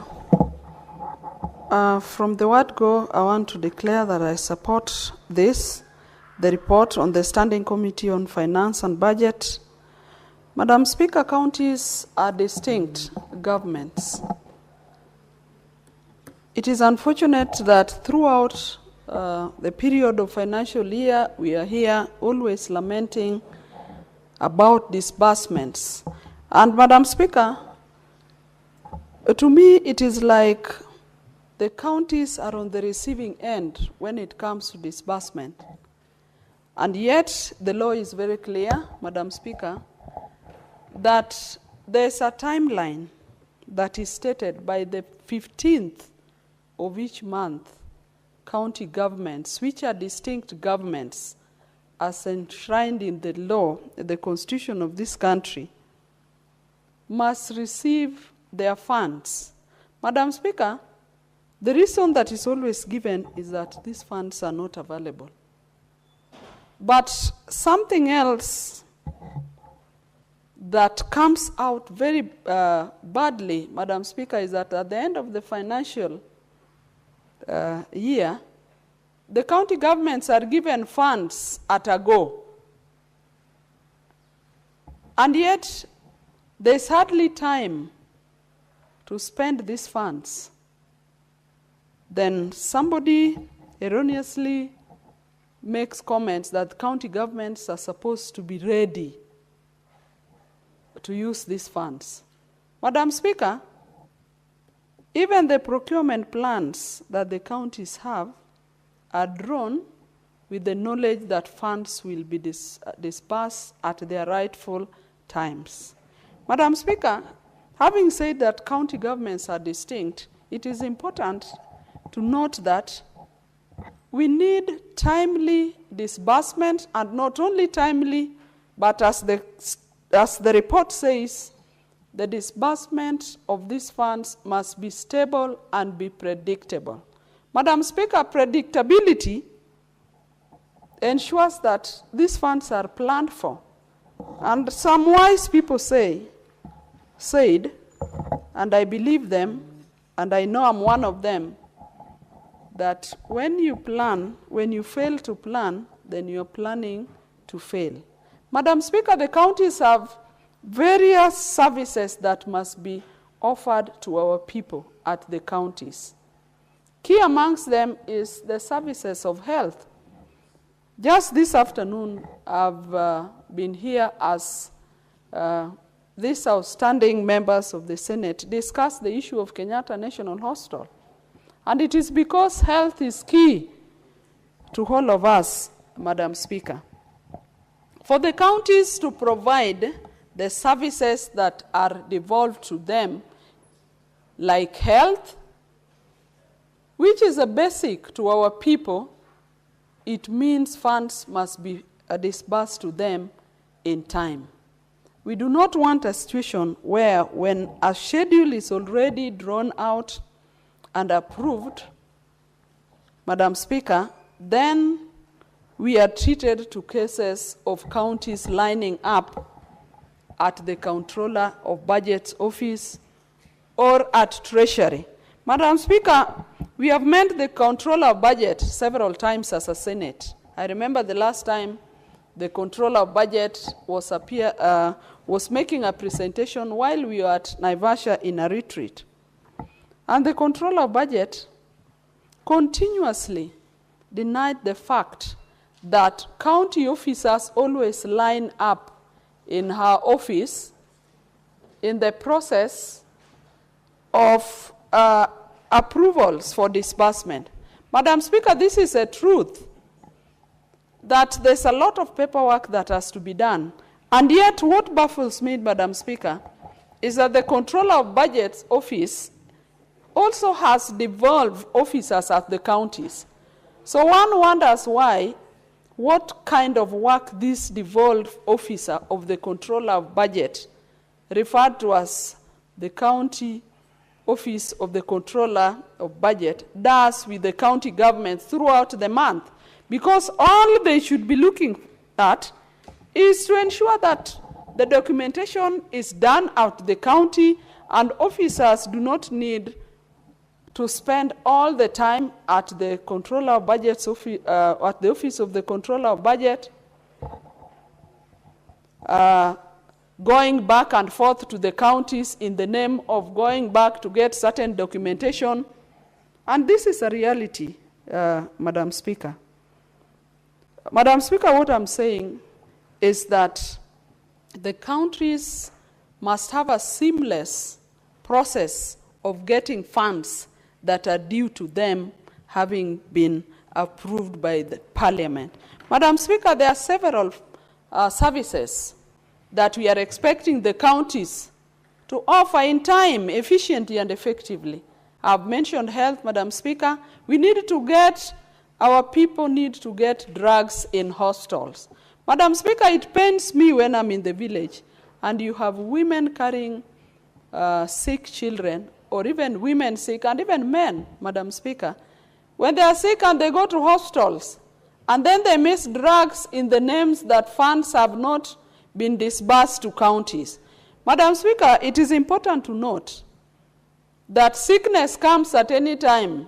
Our people cannot only wait to be sick when their funds have been disbursed. And so that is an aspect of planning that must be done well. Madam Speaker, we want to see our people having water as provided by the county government, as enshrined in the law. We want to have our people getting various services, access roads being done as given in the devolved functions. And Madam Speaker, even in agriculture, I'm a farmer, Madam Speaker, although a small time, but I'm looking forward to getting to big time. And I see the way farming is also expensive. We want our farmers getting services. We want our farmers getting the right seeds. We want our farmers getting the right extension services, advice from the county government, because agriculture is devolved, Madam Speaker. So, Madam Speaker, I support this report, and we look forward to a time when the issue of funds not in counties will be a thing of the past. Madam Speaker, you often hear from our counties in the national news about workers that have not been paid for months. We also want to ask our counties, our county governments, that they must do good planning, that they know already the number of employees they have, they know the required amounts that they will be paid in the course of the years. And so this story of workers, people going without pay, is not a good story, Madam Speaker, because these are people who have worked for their governments. These are people who have families, Madam Speaker. These are people who have a number of responsibilities that their families look up to them to perform. So, Madam Speaker, I support this, and I want to say that Treasury must adhere to the constitutional requirements as enshrined in the Constitution as per disbursement of monies to county, and the Treasury must also ensure that they do not keep monies up to the last minute when the financial year is ending, because we do want money spent well, and we do not want to have any reasons for the county governments to get into any improper ways of spending public funds. Madam Speaker, I support. Senator Mariam.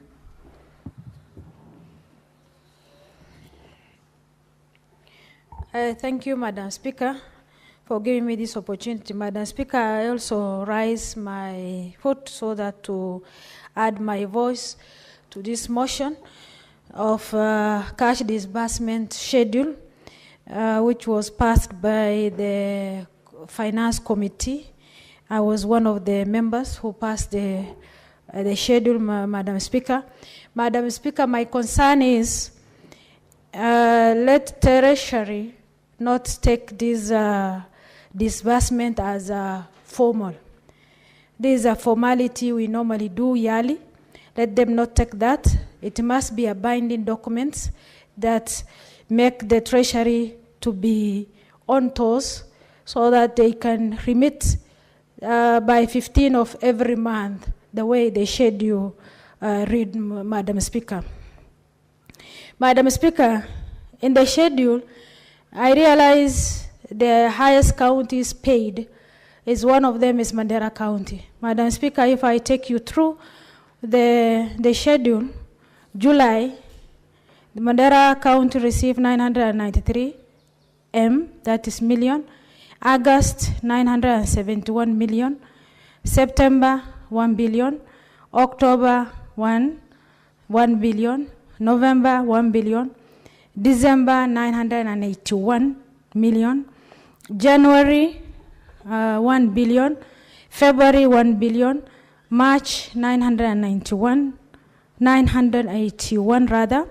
April is 1.1 billion. May, 1 billion. June, 981 million. Madam Speaker, this shows that we are almost the highest figure. The total amount is 12.3 billion, Madam Speaker. Madam Speaker, I'm reading this because, Madam Speaker, In our area, there is nowadays there is lack of water. There is also an issue of healthcare system. Madam Speaker, I urge the counties to take priorities where it concerns the people, Madam Speaker. Madam Speaker, in this figure, if they have planned well, we urge that the county, Mandera specifically, that the issue of water will be answered and will be taken care of, Madam Speaker. Madam Speaker, a while ago, we are commenting about the healthcare, about overcrowding of the KNH, Madam Speaker. Most of the referral is from the county, which they themselves can handle. Madam Speaker, that shows that the counties nearby, they are not taking their proper role on the health sector. So I urge most of the counties to prioritize of the health center and the health facilities and the service delivery to the county. Madam Speaker, on this schedule, by 15th of every month, the Treasury must disburse money to the county. Because the county, specifically this recurrent expenditure, especially the salary, the staff of the counties, they need to be motivated. One thing to motivate them is by giving their dues on time. Because they have to pay their rents, they have to pay their foodstuffs, school fees, Madam Speaker. If the county delay their dues, Madam Speaker, where will they get their expenditure incurred, Madam Speaker? Madam Speaker, on this, when the county receive the money, let them not to use haphazardly. It's better they have to use priority, they have to put recurrent figure back, not to be used in any other issues. They have to pay their rent, their salaries, recurrent expenditure, so that their staffs can be motivated, Madam Speaker. Madam Speaker, I wanted to talk to the Treasury, Madam Speaker. They are not supposed to hold the figure. They're saying the delay might be because of the collection of the revenue, Madam Speaker, by the KRA. Madam Speaker, if we put ourselves in that shoes, it might happen that the county cannot receive their money on dues on 15th. Mr. Speaker, we have to restrict that the latest by 15, the county must receive their due. So whatever the Treasury plan themselves, we don't want to know. The county must continue and get 15th of every month, Madam Speaker. Madam Speaker, there is a bill I created. I passed and the House dropped it because that bill is about impromptu payments. If at all, the county also engage in the contractors are supposed to pay on time. So in that scenario, the Treasury also must aware that they are supposed to pay the counties on time. In that bill, there is a legal mandate that penalties if you are not paid the figure, which will be accumulating. Madam Speaker, unfortunately, it has not gone through. If we will have passed and restrict the Treasury, that if it passes 15th of every month, there is a percentage of penalties. They will have, KRA will do all their best. By 15th of every month, they have the revenue, Madam Speaker. Madam Speaker, if I take to e-procurement, Madam Speaker, in my thinking and also my understanding, the e-procurement can solve the issue of this elephant called pending bills. Madam Speaker. Because everything's before done, the procurements are normally before done under the carpet. Madam Speaker, now, if the county engage themselves in e-procurements, and everyone can see which contract has been given to so, there must be also, when it comes to payments, it is done on time. And this issue of pending bills will be done. And also the voiding of payments. Madam Speaker, sometimes the county, what happens is a county requests figure through controller of budgets, and when they wire the money to the counties, county pay different person. Madam Speaker, but when it comes to this system, the system shows that, as an example, Senator Muma, you have that figure, and it has been requested from the controller of budgets. When it comes to the county for your payments, they cannot pay another person. They have to pay you. Because it is in the system, it cannot be pay another person. So that means that this voiding of expenditure transactions will not appear, which always Auditor General always highlight in our financial system, financial reports. In the issue of also these e-procurements, I don't know why counties are against. Because if they are using IFMIS countrywide, why not e-procurement?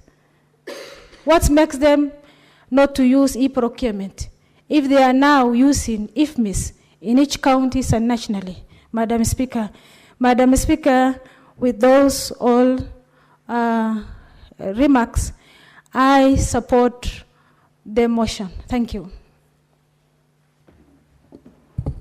I don't see any more interest. I now wish to call the mover to reply.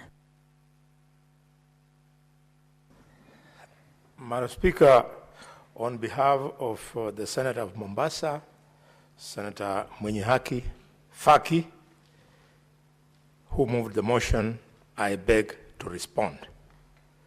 Madam Speaker, I have sat through this debate from yesterday, and it is very clear that all members are contributing on a shared vision.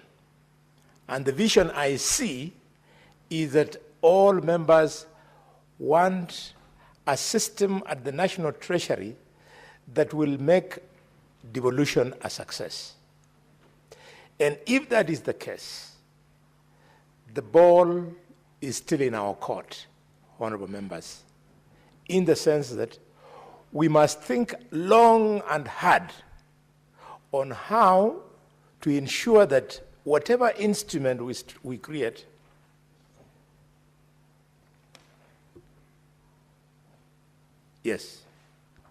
whatever instrument we create ends up making devolution effective and efficient. To my mind, we need to now move a bill in this House. And the bill should be a bill to make the National Treasury an independent office. Independent so that, Madam Speaker, it is not open to direction from the office of the President or any other office. Mr. Speaker, the biggest weakness we have today is that the Minister for National Treasury considers himself as part of the national government and not part of the county government. My mind is telling me, Madam Speaker, that if we make this minister independent and provide clearly in law that he will be sitting in the Council of Governors, 1. 2, he will be sitting in cabinet. 3, he will sit on the National Security Council and that he will not be directed by the office of the president or any other minister. It will be a big step. And until we do this, counties will never be efficient. And then once we do that, we can then say, instead of this ritual, Senator Sifuna, of discussing here how the minister should be dispersing money, which is supposed to be automatic, we provide in the law that the money due to counties, once decided, and it has become a law through the DORA bill or the DORA Act, then it is available to county governments in 12 equal installments payable on the 15th day of the month. A rich country like Kenya cannot be able to raise 15% of its budget which is due to the county governments every month. It collects and collects even more. Madam Speaker, I am persuaded that this will be a very difficult thing to see through, especially with the limited cooperation that we have from the National Assembly, but that is the future of devolution. Madam Speaker, I therefore, as I hope to remain the member of the Finance Committee, hope that next year we will invite the Minister of the National Treasury to discourage him from asking us through this kind of industry where we are doing now, to be giving him discretion. We don't want him to have any discretion. Even if you don't like your governor, you like the people from your county. So it is to your own benefit as a senator that your governor succeeds, because in the process, our people benefit.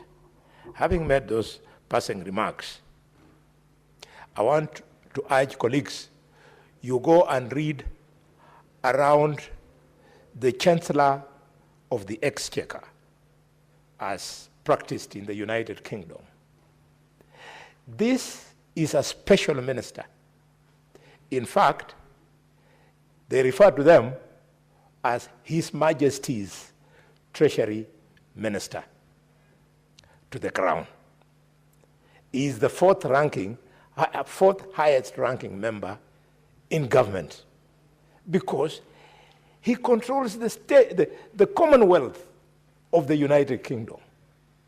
We can borrow from this so that in Kenya, because we also have our own Commonwealth, we have this special office that will be efficient and effective so that devolution, which is the future of this country, can succeed.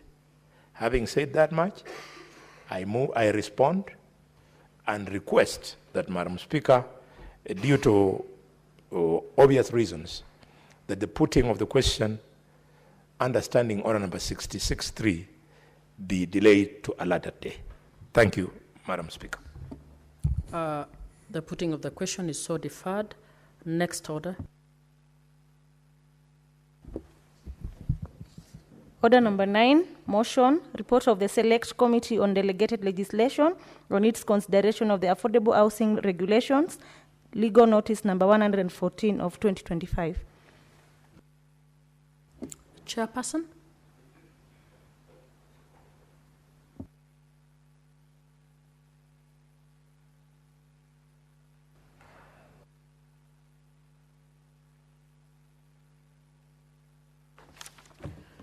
Thank you, Madam Speaker. Madam Speaker, I beg to move that the Senate adopt the report of the Select Committee on delegated legislation with its consideration of the Affordable Housing Regulation Legal Notice number 114 of 2025, read on the table of the Senate on Wednesday, 24th of 7th, 2025, and that pursuant to Section 59.4 of the Affordable Housing Act 2024, the Senate resolves to approve the Affordable Housing Regulation, legal notice number 114 of 2025. Honorable Speaker, the regulations are aimed at making sure that the Affordable Housing Act is operational according to Act number 2 of 2004, and providing the clarity on its implementation by providing the procedure and the criteria for allocation of affordable housing units, prescribing the requisite deposit for an affordable housing unit, 5% of the value of the unit, and providing for deposit assistance. They also outline the procedure to be followed in the event of default in repaying an allocated housing unit, the criteria for changing a unit, and the provision of low-interest loans for acquisition of units involved under this initiative, as well as the development of rural affordable housing units. Madam Speaker, the regulations are crucial to Kenyans in a number of ways, which I want to highlight. Madam Speaker, the regulations play a central role in the realization of socio-economic rights as enshrined in the Article 43(1) of B of the Constitution, which guarantees every person the right to accessible and adequate housing. The regulations are instrumental in achieving objectives under key national frameworks, including the Big Four Agenda, Vision 2030, and the Bottom-up Economic Transformation Agenda, BETTER, by enabling the development of affordable housing units to cover the 2,000 housing units in deficits. Madam Speaker, these regulations of affordable housing initiative generates extensive employment opportunities across the housing value chain, from construction to manufacturing, logistics, and financial services. It also stimulates demand for local building materials and services, thereby contributing to national economic growth and reducing poverty. Madam Speaker, the regulations as well of affordable housing, we have the classification of potential beneficiaries into distinct income bands, that is the social housing, affordable housing, and affordable middle class housing insurance targeted interventions, allowing for equitable allocation of housing units based on needs and income capacity. So, Madam Speaker, that is not enough. There is also the provision of subsidized and low interest mortgages financing. It's a transformative element of the housing regulations. By lowering the cost of borrowing, the regulations make it possible for most Kenyans to access long-term home financing, enhance affordability, and significantly reduce the financial burden of home ownership. Madam Speaker, although the Cabinet Secretary erroneously submitted that draft regulations to the Senate instead of the published regulations and failed to adhere to Section 59(3) of the Affordable Housing Act, number 2 of 2024, which requires the Cabinet Secretary to table the regulations before Parliament within 30 days of commencement of the Act, that is by 21st of April 2024, the Act commenced on 22nd March 2024. Majority of the committee was of view that the Cabinet Secretary has given sufficient responses to these issues, and that the regulations had fulfilled the substantial requirement of the Statutory Instruments Act and the Affordable Housing Act, and as such, substantive justice must not be overridden by technicalities. And the regulations fulfill the requirement of the Statutory Instruments Act Cap 2A as follows. Pursuant to Section 11(1), the regulations were submitted to the Clerk of the Senate within 7 days of publication. Pursuant to Section 5A, the regulations were submitted to the Senate along with a copy of the explanatory memorandum, setting out, among others, proof of public participation.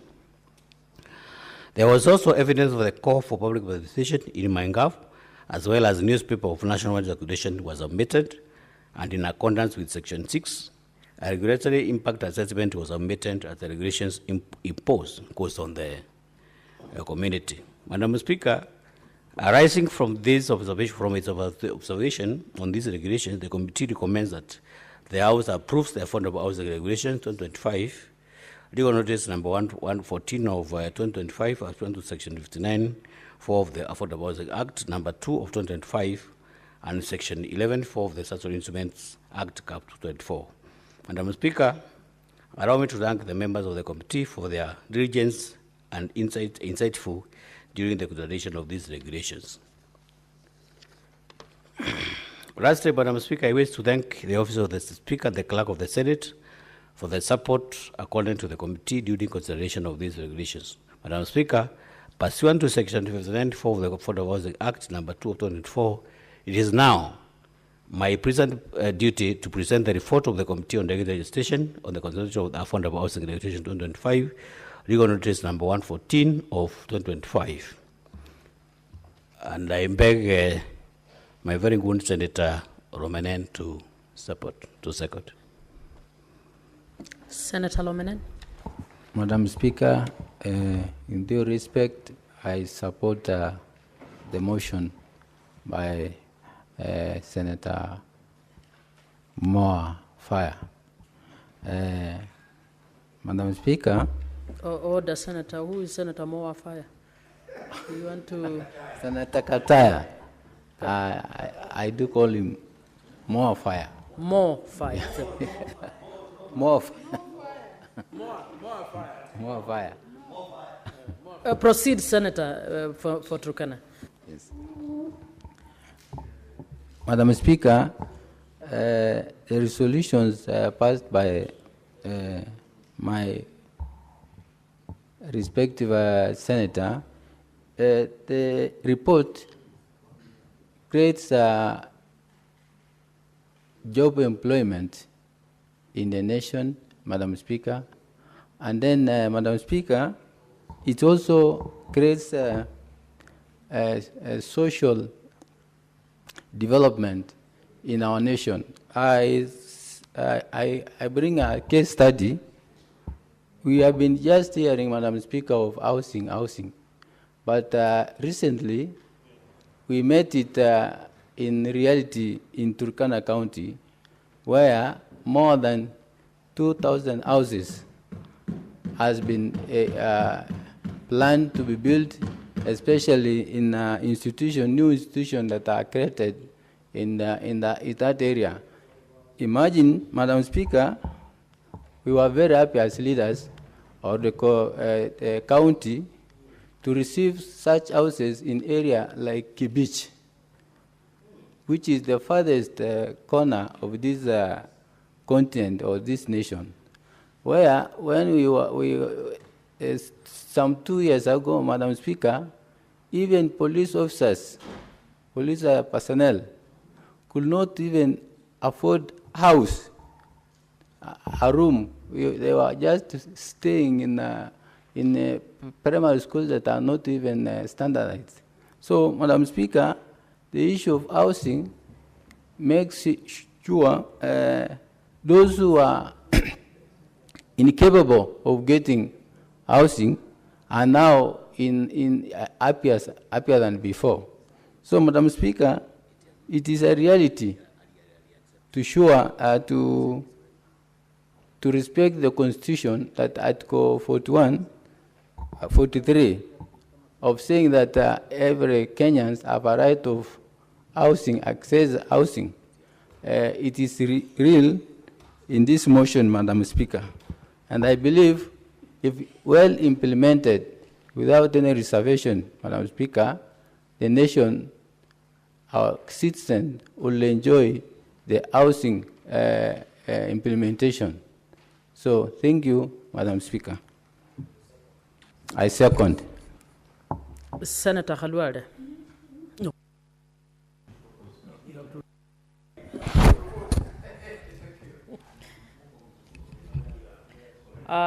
Honorable Senators, I propose the question that the Senate adopts the report of the Select Committee on Delegated Legislation on its consideration of the Affordable Housing Regulations, legal notice number 114 of 2025, laid on the table of the Senate on Wednesday, 24th September 2025, and that pursuant to Section 59(4) of the Affordable Housing Act 2024, the Senate resolves to approve the Affordable Housing Regulations, legal notice number 114 of 2025. Senator Khalwade. Thank you, Madam Speaker. Madam Speaker, this is a rare opportunity that Parliament will be speaking on the issue of housing. and it's unfortunate that colleagues are too committed in their offices at the moment, we want to talk about housing. Because on social media, in the print media, main and alternative, in social joints, people are talking about housing. Why? Because people are contributing towards financing this project. I wish more of us would be here to participate. And I hope that this discussion goes beyond today so that colleagues can share with the rest of us what their thoughts are. And I want to start, Madam Speaker, by confirming that I support the report. And I want to recall that under the new constitution, 2013 to 2017, when Mwai Kibaki was president, what defined his presidency, Madam Speaker, sorry, I'm getting wrong. From the time of the old dictatorship, when Mwai Kibaki took over in 2002, what defined President Mwai Kibaki's presidency were just two things. He succeeded, Madam Speaker, in rolling out free primary education. It was a huge success. It was a masterpiece, and we shall never forget Kibaki for that gift to the generation of young Kenyans who benefited. Two, President Mwai Kibaki was able to practice as much as possible zero tolerance to corruption, enough for the country to be proud of, to be a working nation, and it resulted into our economy achieving an unprecedented growth of 7.2%. Madam Speaker, we shall remember Kibaki. And thanks for this, we were able actually to build the Thika superhighway. Out moved Kibaki, in came Uhuru, and Uhuru, despite the confusion that was around the Jubilee government and all the noise, Uhuru built the standard gauge rail line and went on and built the express highway here in Nairobi, Madam Speaker, plus the other roads that he touched here and there. In comes President Ruto. To me, it is starting to look like what will define President Ruto will be the success of the housing project. And therefore, Parliament, if we want successive governments to succeed, we should help. We smoothen, we file the rough edges of this housing project so that it succeeds. Madam Speaker, I am not persuaded that absorption of the funds that are recovered from Kenyans and meant to construct housing is poor to the extent that those funds, we hear, without serious confirmation, that they are now being invested in treasury bonds. It means we are overtaxing Kenyans. We should just have taxed them enough for us to be able to absorb. It is an opportunity that we should now speak to so that we move from the 1.5 to something lower, so that the money which is taxed from Kenyans, it leaves them comfortable and it ends up being absorbed 100%.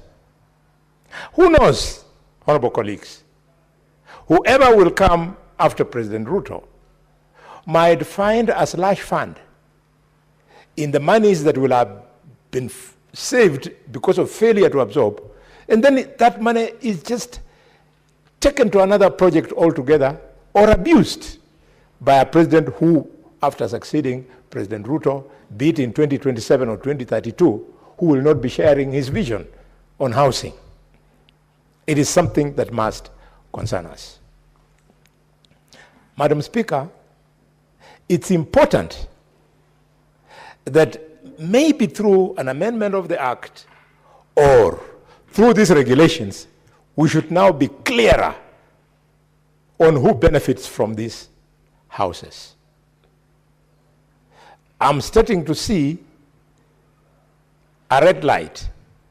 You saw when our athletes did very well at, was it called Chan? The championship where we did very well.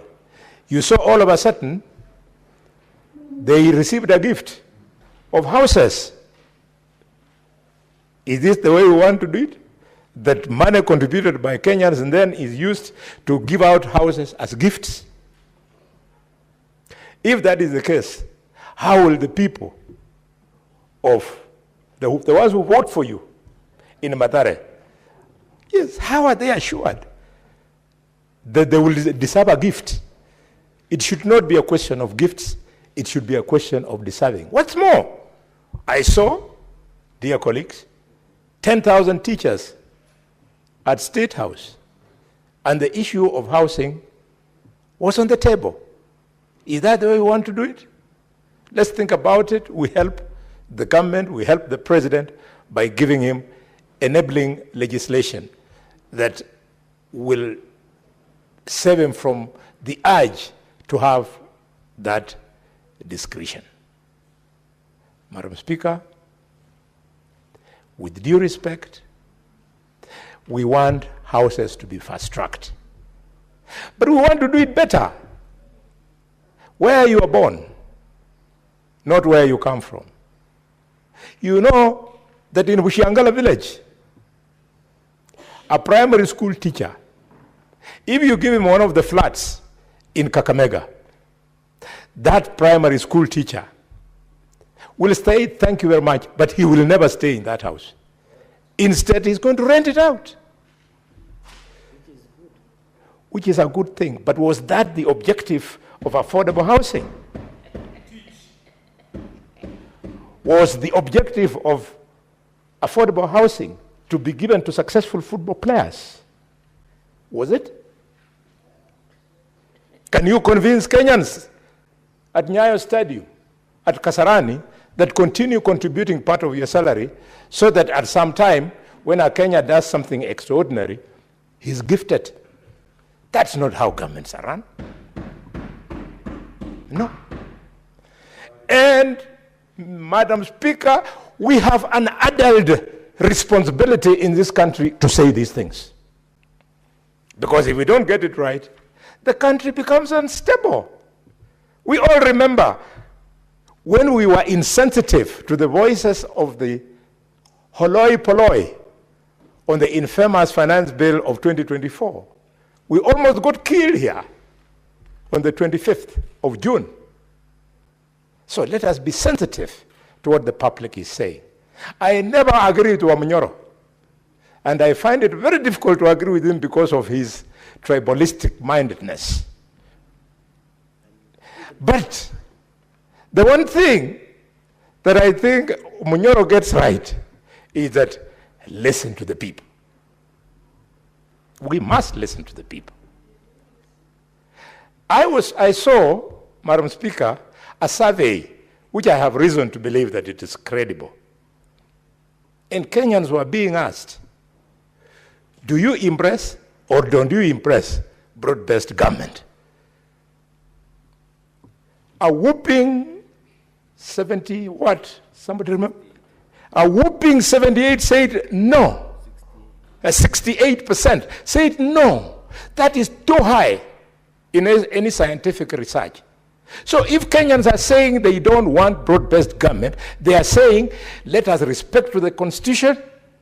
The people in the opposition, Idiot Sifuna, Beatrice, you leave our committees to chair our committees, you go back and play your role as elected leaders on the opposition. That is what that Tifa poll was saying.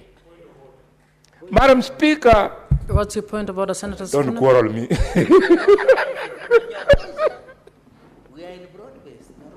Senator Cherargei, please. Yeah.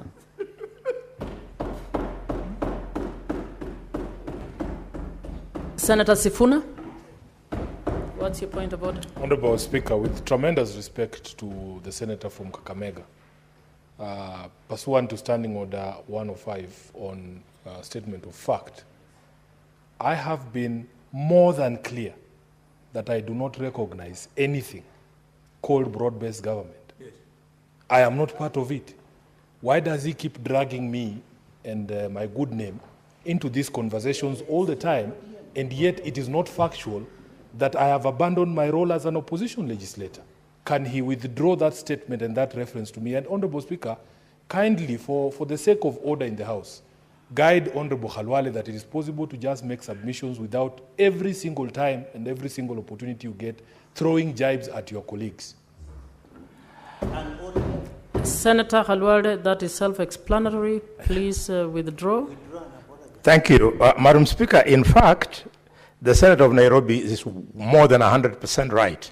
And I wouldn't want to drag your name in mud, especially given the fact that I'm your elder from the community, and I have a responsibility to hold your hand the way Michael Kijana Wamalu held my hand when I came to this parliament. By referring to you, I did it wrongly. I was thinking about the Orange Democratic Movement, and because you're the Secretary General. Correct. I know you are very clear, you have nothing to do with broad-based government. In fact, it reminded me yesterday when you were challenging me that you have no idea which party I belong to. Senator Khalwale, would you just withdraw what Yes, you said yes. if you are withdrawing and move on with your... Madam Speaker, I want to calm him so that he doesn't feel that... He's extremely calm, as I can see. You are now calm. Bas, that's what I wanted. I don't want him to sleep thinking that the grandfather of his daughter is a problem to him. Madam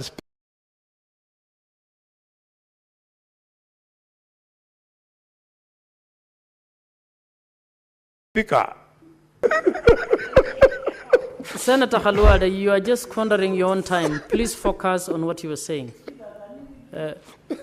Madam Speaker. Madam Speaker. Can you withdraw the allegation that Cherargei is paid to harass you? Let's Madam focus. Speaker, but he has not complained. If he had complained, then there would be reason.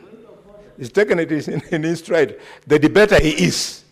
A grandchild of John Maria Sarney from Nandi. Senator Cherargei, what's your point of order?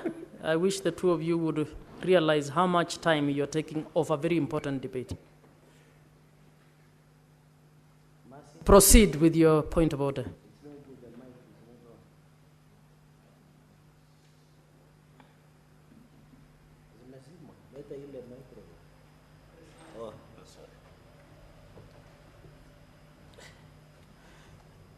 Madam Speaker, I raise understanding order 105 on accuracy of fact. Senator Khalwale has alleged that I get paid to attack him. That is far from the truth. Can he withdraw and apologize? Senator Khalwale, would you... Madam Speaker, I withdraw and apologize. Thank you. Proceed with the debate. In our other life, don't qualify what you have said. Thank you. In our other life, we shall pursue it with him. Madam Speaker, it concerns me that we have no comparative value for the cost of doing projects. Building houses has a cost. When you just think randomly, the expressway highway was built at 63 billion shillings. Thika Superhighway was built at, Madam Speaker, 27 billion shillings. It means, Madam Speaker, $1 billion is a big thing. And on a day like this, when we are talking about quantum, the systems that the government is using to manage our economy, including the latest introduction of electronic banking, specifically e-citizen. When we hear that e-citizen, the Auditor General, is saying in writing that 11 billion shillings is gone. Gone where? When we hear that one person, not two people, one person earns a convenience fee from transaction of e-citizen, he earns 50 million shillings per month, one person who we know because his name has been stated. The young man must truly be smiling all the way to the bank. Parliament functioning as it is, let us stop this theft through e-citizen.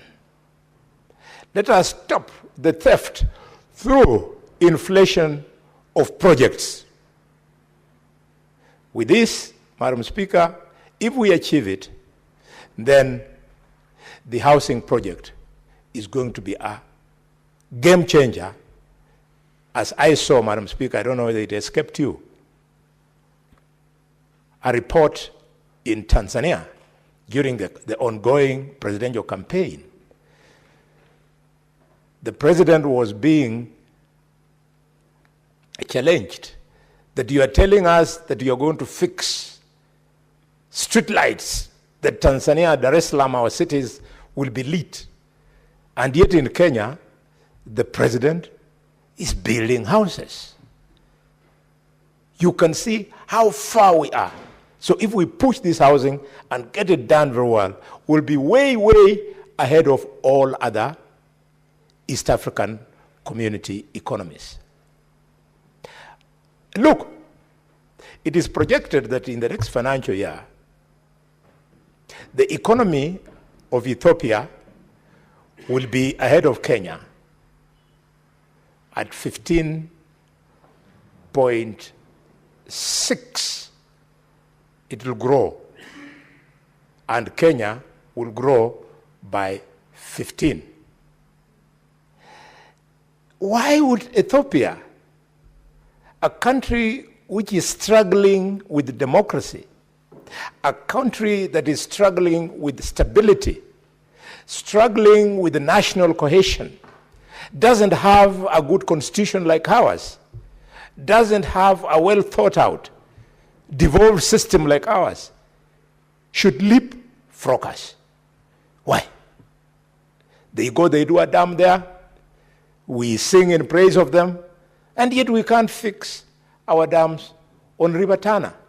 We wait like we are waiting now when the rain season comes in for water to disturb people in Tana River. Families will be unsettled, property will be destroyed, life will be lost. And all we need to do is to dam the Tana River.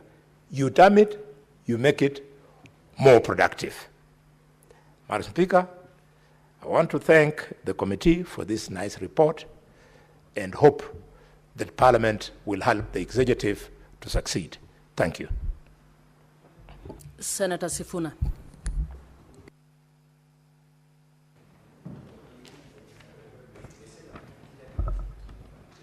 Thank you, Madam Speaker.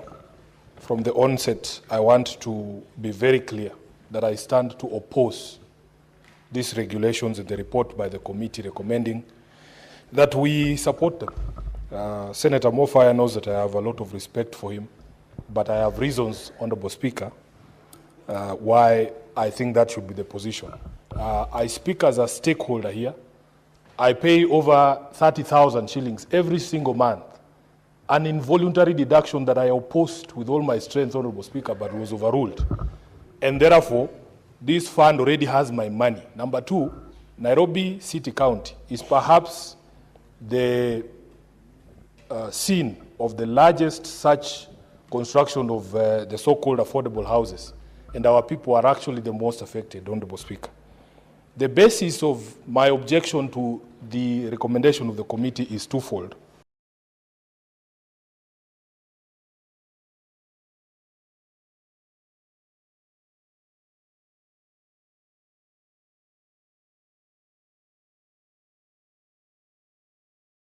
Firstly, it's procedural matters, Honorable Speaker.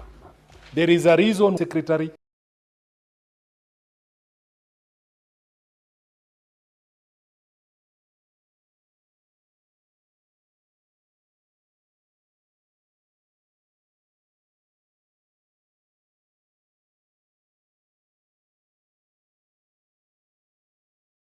shall.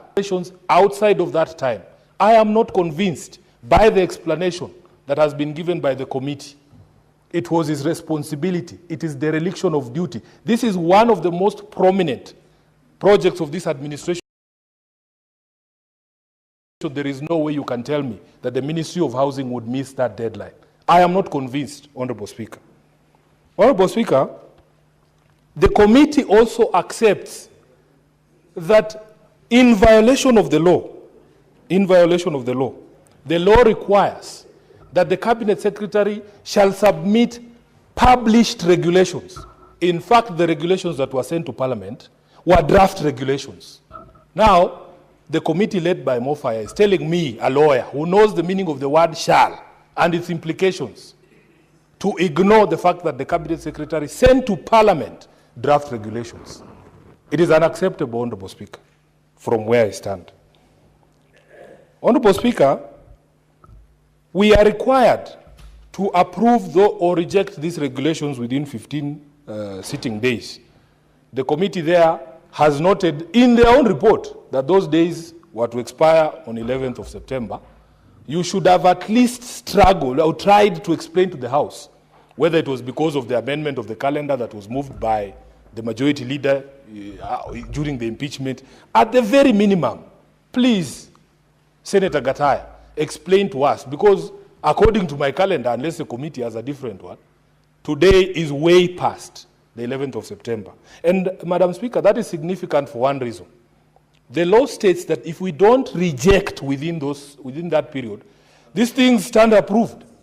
So I'm standing here wondering, am I, once again, Majority Leader, engaging myself in an exercise in futility? And that would be an egregious violation of my constitutional responsibility to go through these regulations for the sake of the people who elected me. Honorable Speaker, one of the final things, procedural ones that I thought I would bring up, there was something else.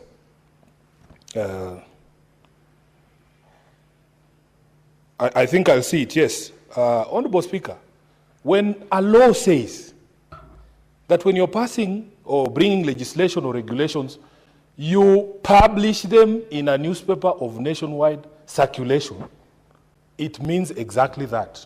A newspaper of nationwide circulation. Now, everybody knows what the word newspaper means. Everybody knows what wide circulation means. It cannot be stuck somewhere in there in a government supplement or releases from the ministries. Honorable Speaker, the ministry has told us that instead of putting this advertisement in a newspaper such as the Daily Nation, which everybody knows in this country is a newspaper of wide circulation, or the Standard, or both. In fact, the practice I have seen is that when it comes to serious legislation, you put them in both of those newspapers. What they have done, Honorable Speaker, is to circulate this thing in a publication that I personally never read because I consider it illegal and unconstitutional, an affront to the freedom of media. They call it MyGov. Honorable Speaker, if you consider the history of that publication called MyGov, it was out of a desire to punish media houses that were not playing the tune that some of these friends of ours these days sing in public barazas and markets. It was to deny revenue, government revenue, to the mainstream newspapers as a way of making them bend to the will of government. Honorable Speaker, that was the invention of this thing called MyGov. It is tucked in the Tuesday edition of the Star. The Tuesday edition of the Star. I can assure you, my mother did not see that publication. And she's a mother of a very well-learned senator. Down there in the village in Kitinda, she didn't see it. But I am sure she read the Tuesday edition of the Daily Nation that day. So the explanation that is given, Honorable Speaker, is that there was a directive of government that government advertisements be carried in this publication. The question I'm asking myself, Honorable Mwenda Gataya, can a directive of government, which is basically what these things, what do they call them? I see them issued from State House from time to time. It's executive fiat. Can it override a requirement of the law for you to publish these regulations or the law in newspapers of nationwide circulation? And my answer to that is no. Madam Speaker, I am done with the procedural problems that I have with this particular report and with these regulations. Let's go to the substance, the actual provisions. So, according to the report of the committee, these particular regulations are the ones that are supposed to operationalize the Affordable Housing Act. It is supposed to provide for a procedure and criteria for allocation. Now, if you read the regulations, the Act itself has a board. They have said that the procedure for allocation of these particular affordable houses is you must make an electronic application to the board. The criteria is set there. So some of the issues that were being raised by Senator Khalwale, if indeed we put in place in a law a board to be able to be the ones to determine who gets these units of housing, how can anyone else, it doesn't matter their position in the structure of government, be the one allocating houses?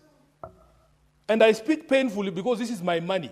And the initial argument, Honorable Speaker, was that those of us who make an income contributing to this fund so that the people on the lower echelons of society in Mukuru can be able to afford these houses. Are we still serving those people, or these affordable houses paid for by my money very painfully, Honorable Speaker, are available for donations because of someone sitting in the office of head of state? He can decide today that Faith Kipyegon deserves a 2-bedroom house. Faith Kipyegon, for all her glory, surely, you know, she cannot be described as a poor person. She doesn't live in Mukuru. She doesn't live in Mukuru. Why would we pass a law? Why couldn't we just say, this fund is now going to be run from the State House, and he will decide and determine who gets his affordable houses at whim? Secondly, Honorable Speaker, they have provided for a requirement for a deposit of 5% of the unit price. I have a problem, and the people of Mukuru, the people of Mathare, the people of Kibra in Nairobi have told us, because in Nairobi, as a county government, we are also undertaking affordable housing schemes, and because of the intervention of this Senate, and especially the Senate Housing Committee, we have made sure that there is no requirement for a deposit when you get a unit of an affordable house under the Nairobi County government. Because we know our people, Senator Khalwale, they cannot afford 5% of, I don't know what is the cost of a 2-bedroom house in the new Mukuru. Honorable Speaker, they cannot afford. No wonder many of them, even after getting into those houses, are selling those houses, are renting them out and going back to the slum. They're going back to the slum. Madam Speaker, that requirement of a deposit does not make sense to me, because we have already contributed amounts. I think I've been contributing for over a year now. Can my money be used as deposit for the people of Mukuru? I am never going to apply for those houses. They were not meant for people like me. I have a parliamentary scheme here. I have a house. Honorable Speaker, this one, on behalf of the people of Nairobi, I have to say no. Then they go and create something called deposit assistance, which basically is to tell you that they will give you a loan to get the deposit. They will give you a loan to get the deposit. Senator Gataya, if, for instance, people who have been contributing and actually wanted, a teacher in Buruburu wanted to apply for this house, they have already been paying. Why are you asking them for a deposit? Then you go and give them a loan. And they have structured, Honorable Speaker, interest bands that depending on how much money you earn. I have a big problem there, because, Honorable Speaker, if you look at the report of the Kenya National Bureau of Statistics, there are only 387,000 Kenyans as of 2023 who earn over 100,000 shillings. And this figure is critical, Honorable Speaker, for various reasons. You will see there that in these regulations, there are 3 categories of houses. Social housing, which is for people who earn less than 20,000 shillings per month. Then there's something they are calling affordable housing, for people who earn between 20 and 140,000 shillings per month. Then there's this thing called affordable middle income housing, for people who earn over 150,000 Kenya shillings. Out of a population of 55 million people, only 387 as of 2023 earn above 100,000 shillings. You are telling us you are reeling off 200 units per year. Who are you building these houses for? Who are these people you're building these houses for? If you did, of course, they have never even scratched the surface on that promise of 200,000 annually. But, Honorable Speaker, if they build those 200,000 houses in 1 year, and another financial year they build 200,000 so that we have a total of 400,000, the people who would be able to afford those houses would already be exhausted because the number is at 387,000 people only who can afford these houses. We have problems. We have problems with this. Senator Sifuna, can you be informed? No, I am teaching. Honorable Speaker, I'm in the middle of imparting information. Please don't. Okay, proceed. What do you want to inform me? You will have your own opportunity to be able to do this. Honorable Speaker, please, I don't like to be interrupted. This is what they do. Now, Honorable Speaker, there is another provision that I have a problem with, and that if you apply to the board. What's your point of order, Senator Mopai?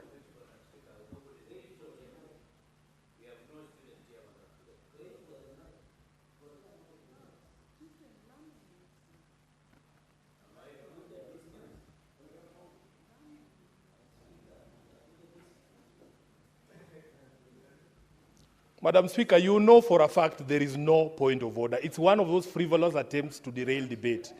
Let him raise the point of order.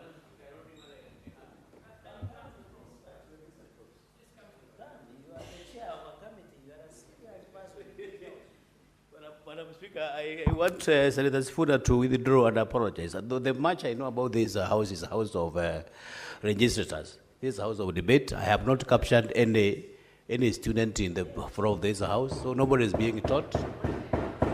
So I, as much as I have a lot of respect for Senator Sifuna is debating just like any other registrants in the house. Also, I don't think whether there is any student in this house to be taught. Senator Sifuna. Yeah, Honorable Speaker, I'll proceed to make the point that I was making. My next point about the deposit, Honorable Speaker, the provisions of the regulations are that if you pay that deposit, for instance, and your application is rejected by the board, do you know the regulations say that they don't give you back your money? They take it into something that they are calling a voluntary savings account. I was not giving the deposit so that I save money. I wanted a house. So if you are unable to allocate this unit to me, give me back my money. I can go and do other things with it. Regulation number on interest, Honorable Speaker, they have set interest on that loan that I talk about between 9% and 3%. Now, let us come to the regulation on consent to sell. Consent to sell. That, Mr. Speaker, Madam Speaker, if you buy this unit and you run into financial ruin, for instance, you are unable to keep up with the payments and you want to sell it, you have to ask for permission to sell the unit. You have to ask for permission from this same board. And, Honorable Speaker, the problem there is that if it is tied to another regulation on default, if you default for 2 consecutive months, the board takes back possession of that unit. That is what the regulations you want us to pass are saying. Honorable Speaker, as far as I know, as a student of law and somebody who understands the Constitution, you cannot interfere with property rights, my ability to own and dispose property, by frivolous regulations such as this. If I run into financial ruin, now, for instance, Honorable Speaker, a member of the family is diagnosed with a serious disease like cancer, we are all raising money. I have a unit sitting here, and we need money. You are telling me I need to go to somebody else to get consent to sell that house because of extraneous circumstances. And by the way, these regulations also provide that all decisions of this board, you have to, again, ask for what they call review from the same board. And that provision on review of the decisions of the board also goes ahead to specify the only grounds you can raise a point of review with the board. What sort of regime is that? What sort of regime is that? So therefore, Honorable Speaker, I want to submit that this particular provision on consent to sell a unit is unconstitutional. And then they require that you can only apply for that consent to sell after 5 years of completion of payment. They also regulate the price. The regulations regulate the price that at that point when they have told you now you can sell, they have fixed a price for you that you can only sell that unit at prevailing market rates. If I am able to convince Khalwale to pay 10 million on a unit that is the prevailing market rate is 5 million, you will tell me no. This violates the concept of willing buyer, willing seller. Perhaps Khalwale likes this unit so much and there's enough demand on the unit, they are willing to pay more. How can you tell me that I cannot get more money if I am able to persuade Khalwale, Senator Khalwale, to pay more? So therefore, Honorable Speaker, I personally have big problems with this affordable housing scheme. I thought it was very poorly thought out. It is actually punitive on the small population of people who actually have a payslip in this country. I was in Funyula with the Honorable Oundo in Busia County. In the middle of Busia, not even at the town, in the town, somewhere deep there in the rural areas. Yes. Yeah, I saw they are building 12 floors. And Honorable Speaker, the good thing is that you come from the same region as I do. Where I come from, Honorable Speaker, if your chicken cannot get into that place, you also cannot get in there and sleep there. Because there is no chicken that lives on 12th floor. And this is, we live with chicken, you know, for us. They are considered family.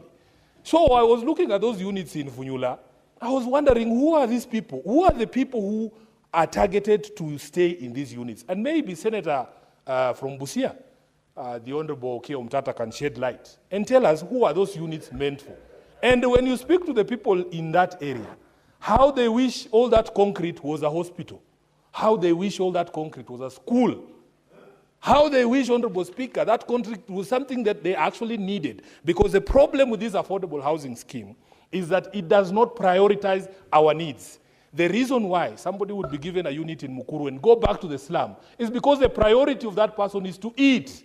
The priority of that person is education. The priority of that person is healthcare. But because this government knows why it prioritizes houses, they will tell you.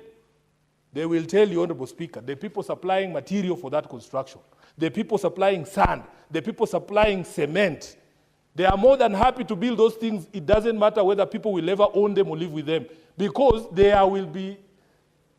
will already have been paid and they will disappear. That is all that this affordable housing is about. It's about making money for cronies of people in power. 30 seconds.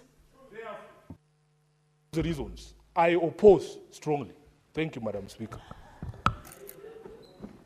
Senator Majority Leader.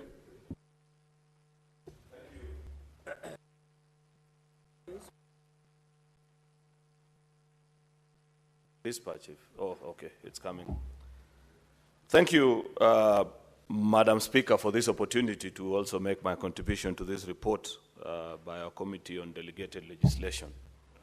Madam Speaker, I begin a troubled man because I've never had so much misinformation, and perhaps I don't know whether that is a place to comment, but I'll lose my trail of thoughts if I comment there. Therefore, I want to first stick to the substance of the report that is before us.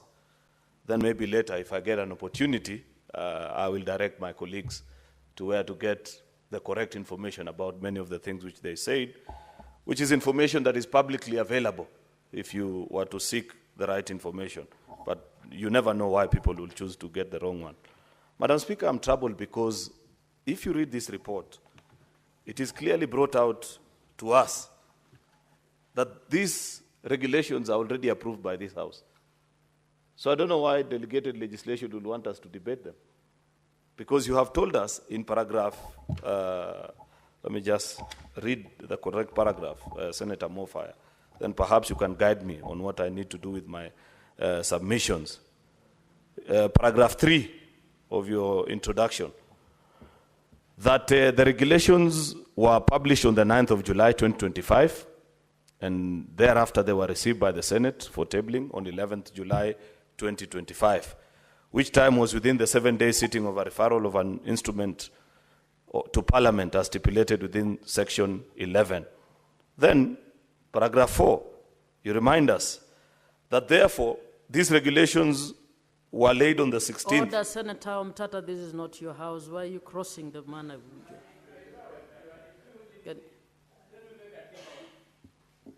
Thank you, thank you. I don't want to be disrupted by Senator Mutata. And so regulation, paragraph 4 of that introduction, more fire, your committee is telling us that after the 16th of July, in accordance with Section 59 of the Affordable Housing Act, number 2 of 2025, to be approved or rejected by Senate within 15 days of sitting. This is a law that we passed here. And we said that within 15 days of sitting, of receipt by the Senate, which days are set to lapse on the 11th of September 2025. Today, Madam Speaker, is the 25th, meaning that on the 11th, whether with a vote or without, we already passed these regulations. Therefore, what we are doing is just a conversation about what we think about housing. No wonder so many political statements are just being made. Because it has nothing to do with the report, whether we reject. In fact, I hope that there's no intention to take this to a vote. Because, Madam Speaker, eventually, you're taking it to a vote so that what happens? This report is already approved. And that is where we need to begin, because our committee chairpersons, the reason why you have a liaison committee is where there are emergencies such as this, where we have passed laws that have set timelines on ourselves. Like this law, we passed it here ourselves. And we said within 15 days of regulations, 15 sitting days, not just calendar days, sitting days, regulations such as this will stand approved. I expected a diligent committee would have led us to either consider those regulations or, at the very least, then bring a motion for extension of time. Though I'm not sure whether even that will stand, because at the end of the day, you can't pass a motion to amend statute which you've already put into law. It's very unfortunate, Madam Speaker, that we never got opportunity. Secondly, Madam Speaker, I'd wish to say that these regulations don't meet or serve the purpose for which they were intended to. I'd wish that when you have a matter as important as this, that our committees would lead us as a house to be alive to present issues, because housing is a very important project. Every political formation that I know, at least those that are worth their salt, had housing as a manifesto item, both the Azimio and the Kenya Kwanza. And not just in this election. From as early as 2002, if you read the NAC manifesto, housing was proposed there. Therefore, this is not just a simple exercise of passing regulations and saying, you go and do as you wish. It is in matters such as this that I expect of our committees, when you're implementing programs that are of high importance to the people that we represent, that you lead us into a conversation. From what I know from history, Madam Speaker, many times back in the day when you consider the formulas, when you considered, I can't recall immediately off the top of my mind, other important things, where committees have actually led us into a sitting in this house with the committee of the whole and told us that, good people, ladies and gentlemen, here is a proposal that has come from the executive. What are your thoughts about it? It's not just something that you tuck yourself away as a committee, consider them, and come back to us. You're not bound by regulation, but it's the moral, it's the diligent thing to do, because each of us, in one way or the other, is affected by this program. There are many questions that I have about this program, Madam Speaker. I want to know, Madam Speaker, for example, I would expect that by the time the Cabinet Secretary and the PS and the State Department and this board that is being set up come to us, that at least I'd have a report that since I passed this law 1 year ago and have been paying diligently, Madam Speaker, how many of those units have been built in each and every part of this country? Because I have to register a complaint as Senator for Kericho, for example, that all I can see are hardly 300-400 units that are not even ready. And I see occasionally here in Nairobi, thousands of houses. I don't know in which part of the country. Are we citizens? Are we children of a lesser God? Madam Speaker, I wanted to have that conversation here with the people that are running this program to know why certain counties will be at 70, 80% completion of projects, while others are still 20, 30%. I just passed by, for example, where this project is being implemented in Kericho town. I think they are building only 400 houses in a county of a population of more than 1 million people, many of whom understand the importance of this project, Madam Speaker, because, and I'm glad because there are people who are saying in their parts of the country they don't need the houses. It will be important that you put it on record and donate to us who are in need.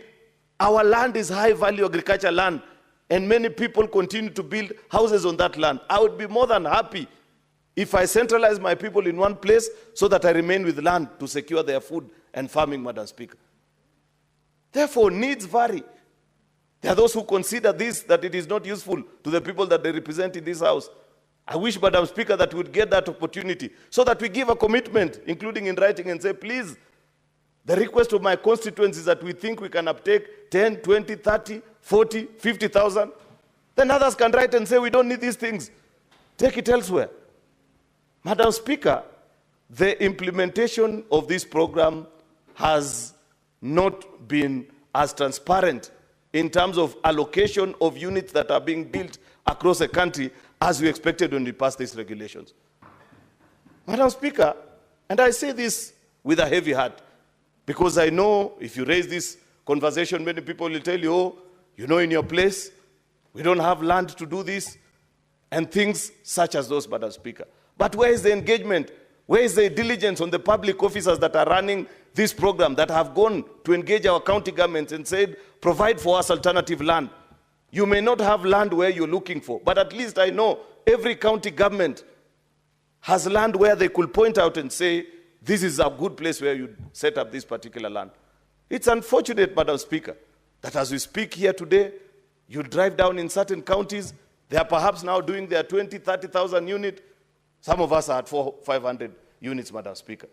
That is the expectation that I had of this committee, that at least they will provide for me an opportunity to look back and say 1 year down the line, after we pass these regulations, this law, Madam Speaker, what has been the implementation process? I would have expected a blow-by-blow justification of each regulation to understand the empirical calculation, Madam Speaker, for example, on this very important proposal that is being made to provide affordable credit to those that want to purchase the housing units but don't have the 5% deposit, Madam Speaker. I'd wish to know what is the consideration in terms of the proposal that we are being given 3% for those that earn less than 20,000, persons earning below 20,000, 6% for those that earn between 20,000 and 140, and 9% for those that earn above 140,000, Madam Speaker. Sorry, I note the change of Speaker. It's now Mr. Speaker, the Senator for Bomet, or is it Sigor? I know Sigor is part of Bomet. Mr. Speaker, I would have expected that this State Department takes us through blow by blow on the request that they have, Kenyans that have come to them and have said, we'd wish to purchase these housing units. However, the much I can raise is X amount. Therefore, allow me to borrow up to this amount, Mr. Speaker, and therefore this regulation is being provided. I would have wished to know, this issue of allocation has been canvassed, and I wish my whip was here, Senator Boni Alwale, because I've heard him say, and I think another senator also who's contributed has said the same, that there is some houses that were allocated to footballers. I don't know which footballers they are talking about. Why do people react to social media conversations? I expect of you as a legislator, not just a whip, at the very least as a legislator, to go into details sometimes and understand things beyond the conversations that happen in our newspapers. I listened to the President keenly when he was addressing the Harambee Stars players.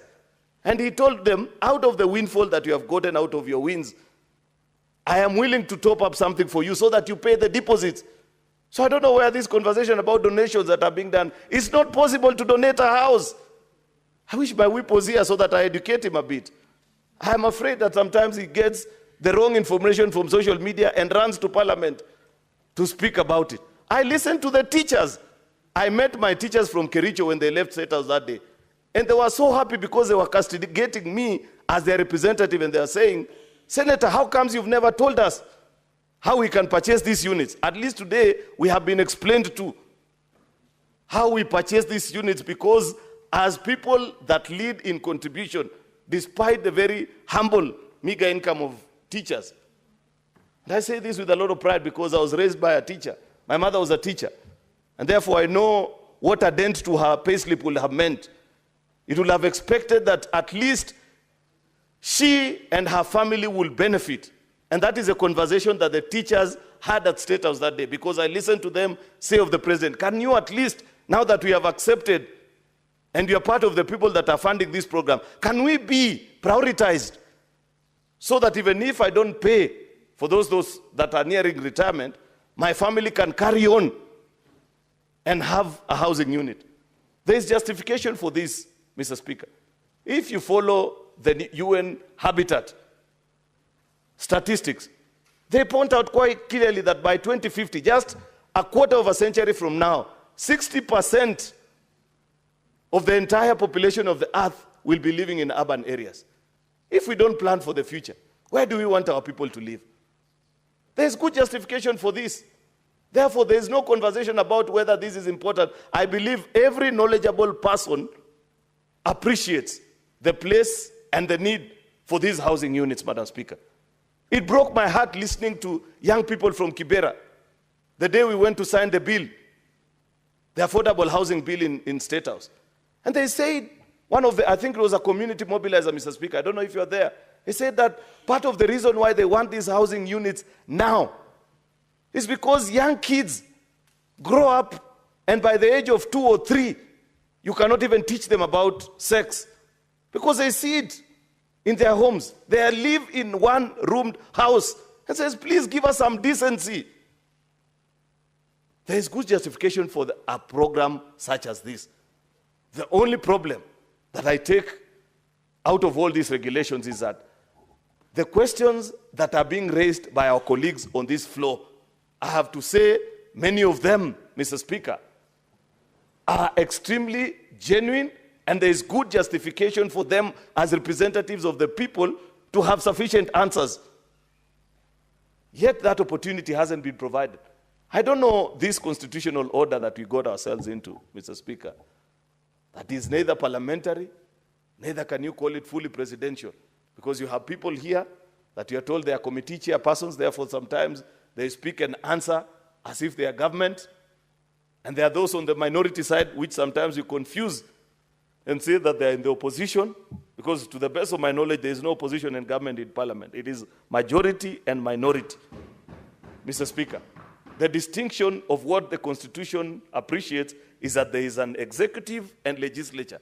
The question that has never been answered to me up to date, what is the nexus between the executive and the legislature in terms of policy appreciation, policy critiquing? After we have passed a law such as this, and it has been operational for 1 year, where is the opportunity beyond the question and statements time that we sometimes get here with ministers? Where is the opportunity for me to critique and say, okay, we gave you a law, how have you implemented it? My constituents are saying this and that. I don't believe, Mr. Speaker, that it was the intention of the drafters of our constitution for us to exist as silos, that we can never interact, that we can never provide good, credible feedback to the executive, Mr. Speaker, on programs such as this. I want an opportunity to sit down with CS Alice Wahome, with PS Hinga, and give my thoughts about what my constituents are saying about this program. It's not just the absence. It includes things such as location, Madam Speaker. It is also important, I must record the appreciation, by the way, that there are diligent colleagues who follow these things, but unfortunately, it's not everybody that can do that. When it was first rumored that the approximate cost of a housing unit, I don't know what amount. I remember one of my colleagues here telling me that this is almost 10,000 shillings higher than what other private entities. I think it was Senator Chute, actually. Yeah, thank you for being reminded about that. And we went with him, we drove all the way to Mombasa Road, compared, and we shared that feedback with the PS and said, you must review your rates, because At least people such as Herman, that gentleman that is building on, what is it called, Great Wall, has bought the land. For you, you have not bought any land. Most of the land that these housing units are being built on is public land. Therefore, it should be cheaper. So I want an opportunity to ask the executive, what is the approximate cost of what it takes you to buy this unit? No, to build this unit. I also want to know, what are the benefits of the economies of scale? If you're buying cement in thousands, because you've been given an opportunity to supply into a public program, therefore there are benefits to the economies of scale. That was my expectation. We were told that when this program comes, many young people will get an opportunity to support, to supply door frames, to set up carpentry sites. I don't see those things happening in my county, Mr. Speaker. And that's why I want to have that conversation with this gentleman, beyond just regulations. I said, these ones have just given us an opportunity to talk. Otherwise, they are useless. This one is already passed. But there are important things about that program that you want to know, Mr. Speaker. I want to see the young people that are benefiting, those that are supplying door hinges or have been trained in our TVET institutions. Because I listened and I said these things on the campaign trail when we were pitching for housing during the 2022 campaign season. And we said, oh, we will build houses, then you young people will be suppliers of the door frames, and another one will supply the locks, Those things have to be reality for them to make sense. Otherwise, how will I face my constituents? Mr. Speaker, I have very serious questions about this program because I understand that it is important, it is transformational, it is necessary. Therefore, I cannot give excuse to those that are implementing it after I have gone through such a difficult time. First of all, paying for it. Secondly, passing the law on the floor of this House. Therefore, I want to ask, Mr. Speaker, because Mofire has no opportunity anymore. His report has been bypassed by time. But we have a committee on housing and transport in this House. That because we don't have the opportunity to further interact with these people, with these regulations, Mr. Speaker, can we at least as a House be provided with an opportunity to question the executive on the implementation, so that the people that have serious questions and doubt about including the size, their cultural sensitivities. Senator Sifuna has said that the people he represents, where he comes from, they want to live in the house with the chicken. Therefore, can you make that part of the provision? Don't build them houses so small, Mr. Speaker, that they will not fit together with their chicken. I don't know whether Catherine Buba also has a specific request. She'll tell you that you need to make the windows slightly larger so that when she cooks omena, it does not kill her like tear gas. So they are very, very important. I don't want to lose my trail of thought, Mr. Speaker. But the point that I'm making is that I don't see Senator Eddie in the House. I think maybe he traveled or something. But they are members of Transport and Housing. You will have failed this House. You will have failed this House if you do not provide us with an opportunity to sit down with CS Alice Wahome, PS Hinga. Yes, that's why I wanted her to come here, because as a Senate, a House that represents the interests of counties, we want to have a conversation with them on the implementation of this program. What is the nexus, the connection even with county government? There are places where we are told county governors are taking time to release. We must take into place their consideration. Some of them are saying, I have better plans to do other than affordable housing in the place where you want to place it. Therefore, what is a place of interaction between a county government and the department, the board that we have set in place to run? Therefore, Mr. Speaker, I want to request our colleagues, I don't know if there is any member of the Transport and Housing Committee, that let us not derelict our responsibility. We are representatives of the people, whether you're on the majority or on the minority side, whether you supported or you did not support this law. This is the reality of a country. Come, let us sit down with these people and ask them the difficult questions that are being raised, so that as they leave this House, they know the people of Kenya are asking certain questions. Just like we have issues to do with other nationally rallied programs, like You know, I challenged our colleagues the time that there was a report, the audit report on the implementation of SHA came out. And the, what was it called? The contractual obligations that had been put into that contract. I challenged Senator Mandago and I said, I have seen a report from the Auditor General on how, I don't know, the cost of this program. People keep quoting all manner of figures, and you can't blame us. We are a country that is sensational by nature. We'll have hearings, huge figures, 100 billion, I don't know what amount. Can you lead us into a better conversation so that at least, at the very least, representatives of the people like senators, Mr. Speaker, don't quote information from newspaper articles. But the reason we end up doing that is because we never get the opportunity to meet with the implementers of policy and ask them some of these questions. Therefore, Senator Mofaya have done their bit. At least they brought an opportunity for us to know that there were regulations that we passed without knowing. That was important. But now that that opportunity is lost, can you give us the chance? Leader, is it that regulations were passed without knowing, or by operation of law they became law because of timelines? It could not then have been that you passed without knowing. I don't know which is which, Mr. Speaker. All I know is that the regulations are operational and they have been passed by both houses. At least in the National Assembly, I saw the debate going on and I heard members speak about it.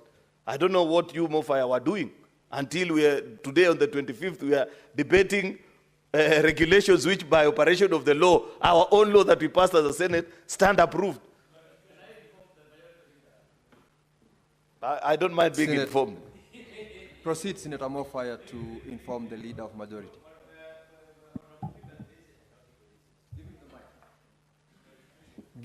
Okay, use the dispatch desk.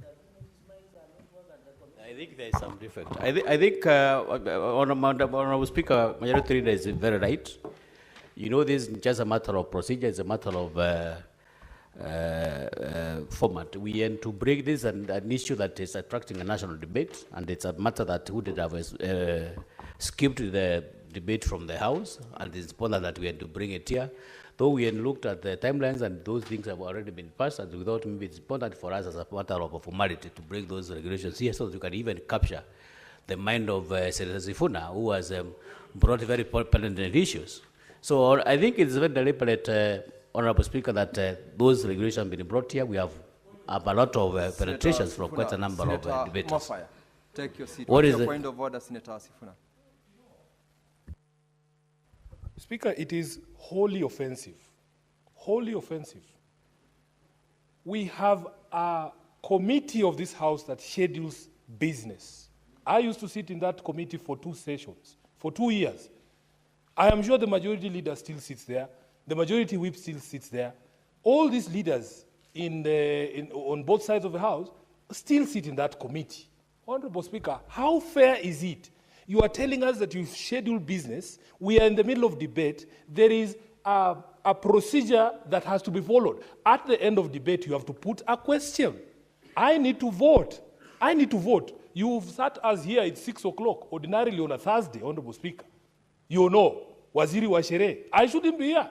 At 6, I stayed here because this is an important matter. Sifuna, therefore, the clarification we are seeking, Honorable Speaker, is this debate a debate in futility? Is this motion properly before this House? Now that we're in the middle of debate, you need to make a decision if indeed the regulations are passed by operation of law. And the good thing is that you are a lawyer. Stop the debate. Stop the debate. Seat, because yes, you've raised your concern. But now that I have already spoken to it, I will insist on voting. Because take your seat. Take your seat. Take your seat, Senator Sifuna. The opportunity I granted to Senator Mofaya was to inform the Leader of Majority as to why he brought the motion for debate today that deals with regulations which by operation of law have been operationalized or have become regulations. And so I believe that information was for the benefit of the Leader of Majority, but your concerns are taken by the Chair. So and appropriate communication will be made about it. Senator Majority Leader.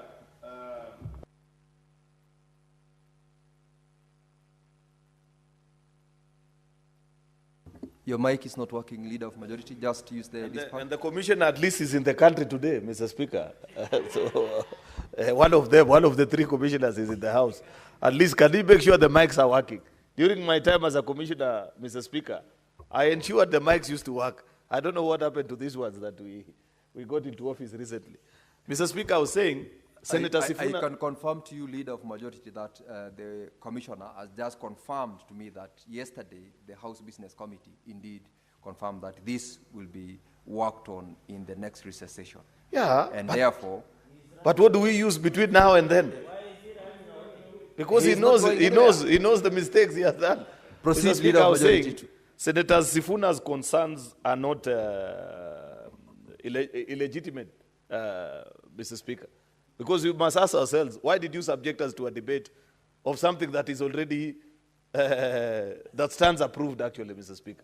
In fact, that's a question that the Secretariat that progressed this actually needs to answer.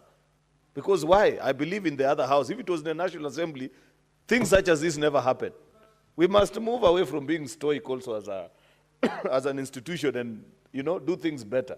This was completely unnecessary. But the chair has told us that the reason he brought the report was to catch our attention on this conversation. Okay, you have succeeded in doing that. I hope Senator Eddy and the team at Transport and the Housing Committee will at least help us answer the things and the concerns that colleagues have on the implementation of the housing project. Because as an avid campaigner of housing program, Mr. Speaker, and somebody who knows how that program can change lives of people that, one, in urban areas, live in subhuman conditions, and for those of us that come from densely populated, rich agricultural zones, at least this program can provide us an opportunity to live as expected, where we live in concentrated places and leave part of our land to be used optimally for agricultural farming. Otherwise, Mr. Speaker, the small land in my village in Kericho that my grandfather left to us, by the time it gets to my children's children, it will not be useful anymore. At least if this program is properly implemented in my county, I can tell them, let's go and live in town, we leave the farm, we fill it up with the tea bushes, and it will take care of us. And the same can be said of so many other things. Therefore, Mr. Speaker, I look forward to that opportunity. I will be making that request even at SBC, that opportunity be provided for us so that we can ask the difficult questions in public interest. We can say the things we want to say in rallies, because that's politics anyway, there's no problem. But at least as an elected representative of a people, whether you're from majority or minority, there are things that you can share with the executive on programs that are important such as this that will better it. And that opportunity has to be presented. After that, whatever else we say in federal is just for commercial or political value. But at least here in Parliament, Mr. Speaker, we say things that can influence policy. I thank you. Thank you, Leader of Majority. I have got a communication to make before I allow the next member to contribute to the motion. Honorable members, I would like to acknowledge the presence in the public gallery this afternoon of visiting students from Busia universities and College Students Association. The delegation consists of 12 students. In our usual tradition of receiving and welcoming visitors to Parliament, I extend a warm welcome to the delegation, and on behalf of the Senate and on my own behalf, wish them a fruitful visit. I thank you. And since the person who is to contribute next is Senator Okoiti Omtata, who comes from Busia, I will, before you contribute to the motion, give you under 1 minute to welcome the delegation, then contribute to the motion.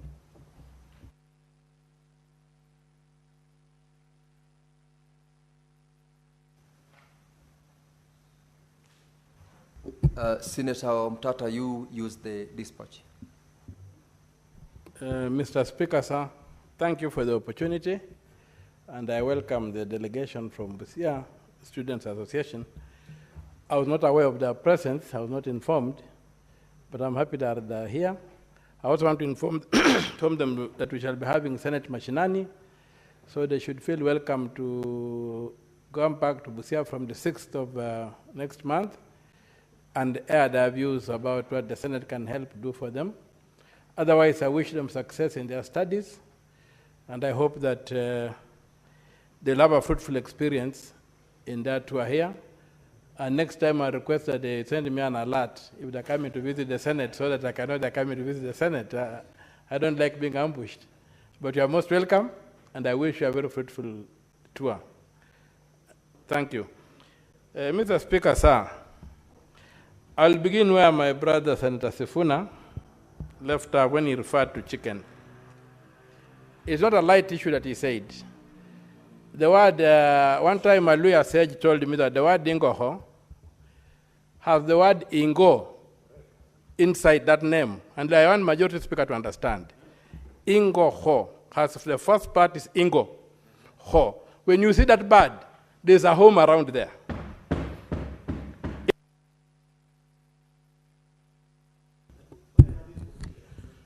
It is back, Senator Mutata. Proceed. Yeah, that bird is a sign that the area is settled. So it was not an idle statement that Senator Sifuna made. It's a very, very important cultural. If there must be a chicken, otherwise it's not a home. That will just be a house, not a home. Now, I also would like to say that what the majority leader mentioned, that these houses are being built on public land. A very, very important condemnation of what is going on. We don't convert public land by building houses on it and selling them to private owners. If you want to private public land, there's a procedure for doing that. This affordable housing has no respect for any law. It's being done like we are in a vacuum. There are no laws in this country. The question of public land has been set aside for specific purposes. Right now we are having a crisis in Busia, whereby the Busia Agricultural Training Center has been invaded by the public. It is a affordable housing thing, and they're just building, even they're building over the ponds that had been put there by under climate change, the fish ponds, demonstration centers. So ATC was set aside to be a university in the long run. We had Sangalo in Bungoma. We had got what was called Weko, which is now Masinda Mudro University in Kakamega. And there was the ATC in Busia, which were designed to be universities in the long run. And if you look at each of them, they were allocated a lot of land. The ATC sits on 95 acres in Busia town. They are dumping these houses there with no care that that's public land alienated for a particular purpose, and they don't care. And then they want to sell these houses to private individuals, which means they are privatizing public land, they are destroying the plan of Busia, they have got no care about the future of this country. That's what the problem is. So conversion of public land to private land. Public land is defined in the Constitution, private land is defined in the Constitution, community land is defined in the Constitution. No individual can just by the whims of their minds say they are going to convert that land by selling those houses to individuals. When power changes, we shall recover those houses and surrender them to the public. Neither President William Ruto, the minister, or anybody has the capacity to sell private land to a private individual. So whoever dares buy those houses, you are throwing away your good money. We'll recover those houses and put the land back to the public. Or you carry your house away from that land. There'll be two options. You'll have to find a way of carrying that house. And remember, it's a story house. How will you carry your floor or your apartment? I warn Kenyans, don't touch those houses. Because when I take over, I'm going to recover them. In 2027, I'm going to recover them. And return the land back to the public. And when the government takes them over, we are going to quantify each pay slip. My brother has been mourning about his 30,000 shillings per month. We shall quantify that money and recover it from a consolidated fund and refund you and make those houses public property. So just support me for the presidency.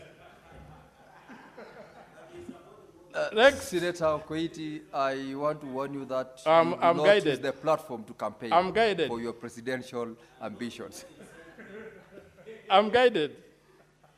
The other thing, the other disregard for the law. Let us forget about public land.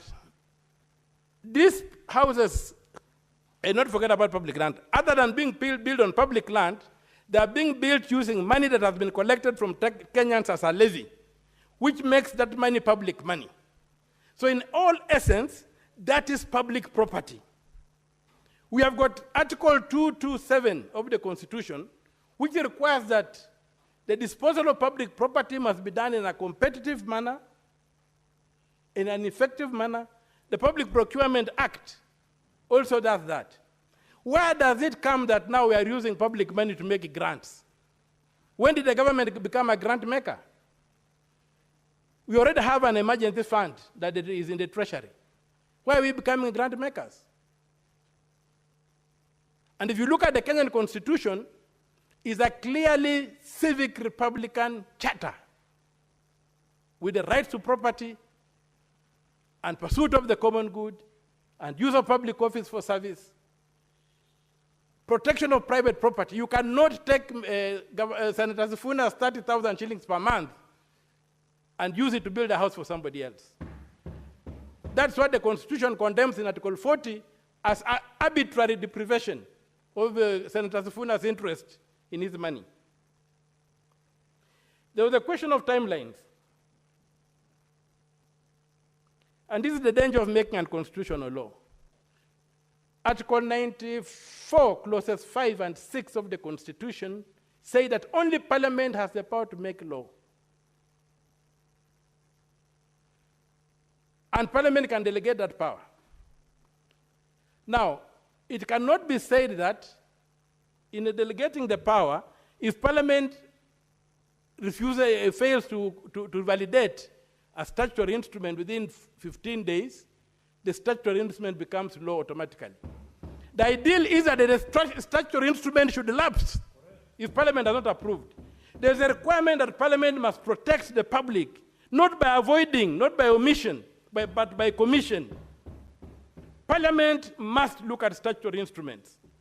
This idea that if you don't look at them, they lapse, they become law automatically, is not constitutional. It violates Article 95, clauses 5 and 6. So, that law that was passed was wrong. As far as I'm concerned, by the act of the Constitution, these regulations lapsed. They did not become law. Secondly, we cannot go to the issue of look at the Affordable Housing Act as the primary act on making of statutory instruments.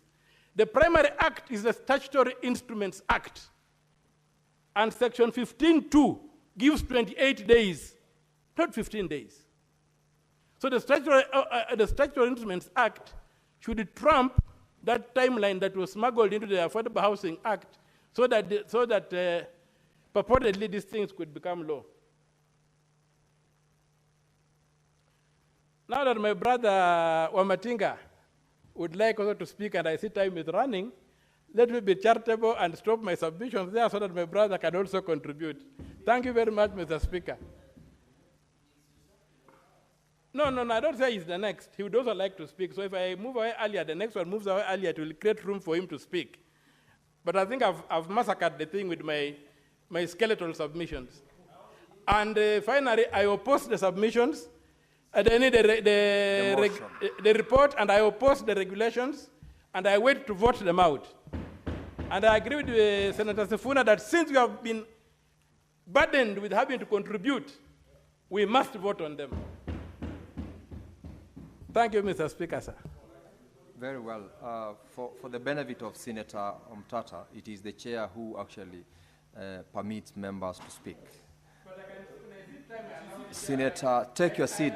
Take your seat, Senator Mutata. Senator Wamatinga Wahome. Thank you very much, Mr. Speaker, sir. Indeed, I came to your flash dashboard and I checked, and I went to talk to my colleague to allow me to say something. Mr. Speaker, a lot of technicalities have been spoken about this affordable housing.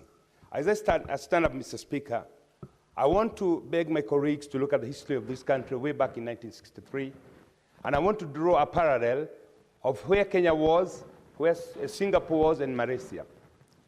Mr. Speaker, in 1963, Malaysia was one big slum. They introduced the Housing Act around the same time that we did in the pre-colonial era, 1953, and went ahead in 1963 to ratify the same. South Korea and Singapore were far much in the same position where Kenya was. Their GDP, Mr. Speaker, were comparable. However, Mr. Speaker, due to the implementation of some of the laws that Kenya ignored, among them being the affordable housing, Malaysia was able to transform what used to be a slum into one of the most modern cities in the world today. Mr. Speaker, the same can be said of South Korea, the same can be said of Singapore. Where we got it wrong, Mr. Speaker, way back in 1953, in Article 1710, we had envisaged a situation where we will introduce housing models that will allow people to live in kind of one area and farm in the other areas. Mr. Speaker, we missed the point when we allowed the subdivision of land. We missed the point when we allowed urbanization uncontrolled. And we missed the point when we did not provide for housing for the low-income population in Kenya. And this is why, Mr. Speaker, today we have over 7 million Kenyans living in informal settlements. Mr. Speaker, most of the contributors, my colleagues who contributed to this motion, may not have the advantage that I have as a contractor because I've worked in very many informal settlements. Mr. Speaker, it is very appalling and very disheartening to see that our fellow Kenyans are living in subhuman conditions in informal settlements and going by their level of income, they will never, using their own dynamic, get out of them. It is the high time, Mr. Speaker, and we must call it the way it is. If we do not address the issue of housing, especially in urban settlement, then we'll get more and more Kenyans living in the informal settlements. Mr. Speaker, we must, as leaders of this country, call the issues as they are. We know that Kenya is a signatory to the Sustainable Development Goals. And one of the requirements is that every Kenyan must have access to decent housing with sanitation, and most importantly, Mr. Speaker, decent in the sense that they'll not be living in riparian area. This can only be achieved, Mr. Speaker, if we have a deliberate attempt by the government, concerted effort by we the taxpayers to contribute into the kitty, because the only business that the government does is to coordinate that kitty that in terms of levy to ensure that our people can get housing. Therefore, Mr. Speaker, it is imperative that we as leaders say, yes, we have a problem that has persisted for the last 62 years, and I would want to commend the Kenya Kwanza government, because we know in every successful government, it has committed herself to ensuring that there is a provision of affordable housing. None of them had, and none of them wanted to take this unpopular decision of introducing this housing levy. It is unpopular, Mr. Speaker, but the right decision.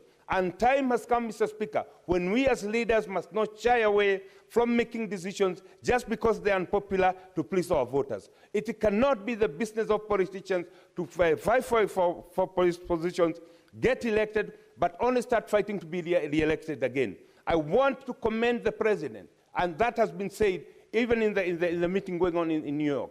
He has taken it upon himself to ensure that he delivers Kenya's mandate to become one of the developed countries, but that cannot happen if over 7 million Kenyans are living in informal settlement. Mr. Speaker, sir, affordable housing, look at it from whichever way you want to look at it. But it cannot be people living in Mathare, in Mukuru kwa Ruben, people living in Nyeri Majengo. They cannot afford to buy the prime property there to build their own houses. It must therefore be a common and a collective responsibility of all of us to ensure that we move those people from those slum shackles into houses. Mr. Speaker, I want to believe that this is the high time that we face it and say the way it is. We have missed the opportunity. This government, more so because it's a broad-based government, has taken a paradigm shift in the way things are done, and therefore we can see that people will start getting housing. To the issue that has been addressed by some of our colleagues, Mr. Speaker, the law of supply and demand is very simple. If we construct many houses for the upper class and there's nobody to take them, then the lower class will have an opportunity to access better houses at a lower rate. That is simply the law of supply and demand. But also having said that, Mr. Speaker, it is the high time that we realize that the population in Kenya is growing, the land mass of Kenya is not expanding, and therefore we must divorce ourselves from the traditional way of looking at land and see it not as a renewable resource, but as a diminishing resource, and therefore we reduce on horizontal and go the vertical. Mr. Speaker, I would want to urge my colleagues, as much as this report has come a bit too late, it gives us a golden opportunity to explore the possibility of how we'll operationalize, but most importantly, on how we'll ensure that many Kenyans access the affordable housing, because the future generations are looking upon us to ensure that we leave them in a better place than we found ourselves in. Mr. Speaker, as I wind up, I want to commend the chair for giving us an opportunity to discuss on this report, and most importantly, reflect on the things that we as a country can benefit if we ensure that the operationalization of the regulations, the optimization, and also most importantly maybe the ratification of some of these regulations to ensure that every Kenyan will have an opportunity to own a home, every Kenyan will have a chance of having somewhere he or she can call home. This, Mr. Speaker, sir, and has been said, by 2050, most of the Kenyans will be living in urban center. Then that begs the question, what must we do today to avert the danger that will come of many people joining the informal settlements, and that can only be answered through the housing, the affordable housing program. Mr. Speaker, as I wind up, I want to thank His Excellency the President, because we know four of his predecessors were not able to make this hard decision, but he has taken the bull by its horn.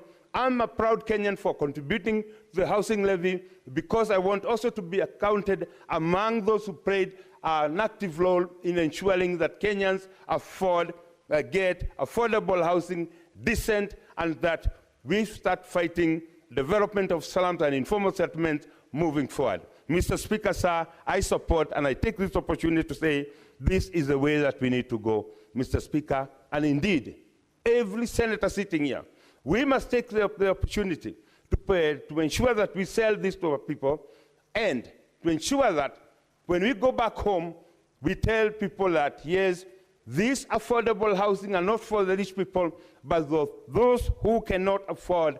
What we need to look at is the model of how do we go about financing, the model of how do we go about making sure that they are evenly distributed among all the communities, in all the towns in Kenya, but most importantly, even among the Gen Zs and the young generation of this country who cannot be able to afford to pay the deposits.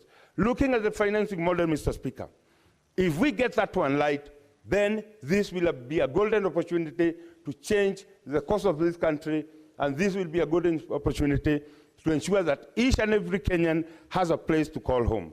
Mr. Speaker, my county is benefiting from this. Various institutions, including institutions of higher learning, are getting hostels, a very good thing. We were just the other day, I think 3 days ago, in Kieni East.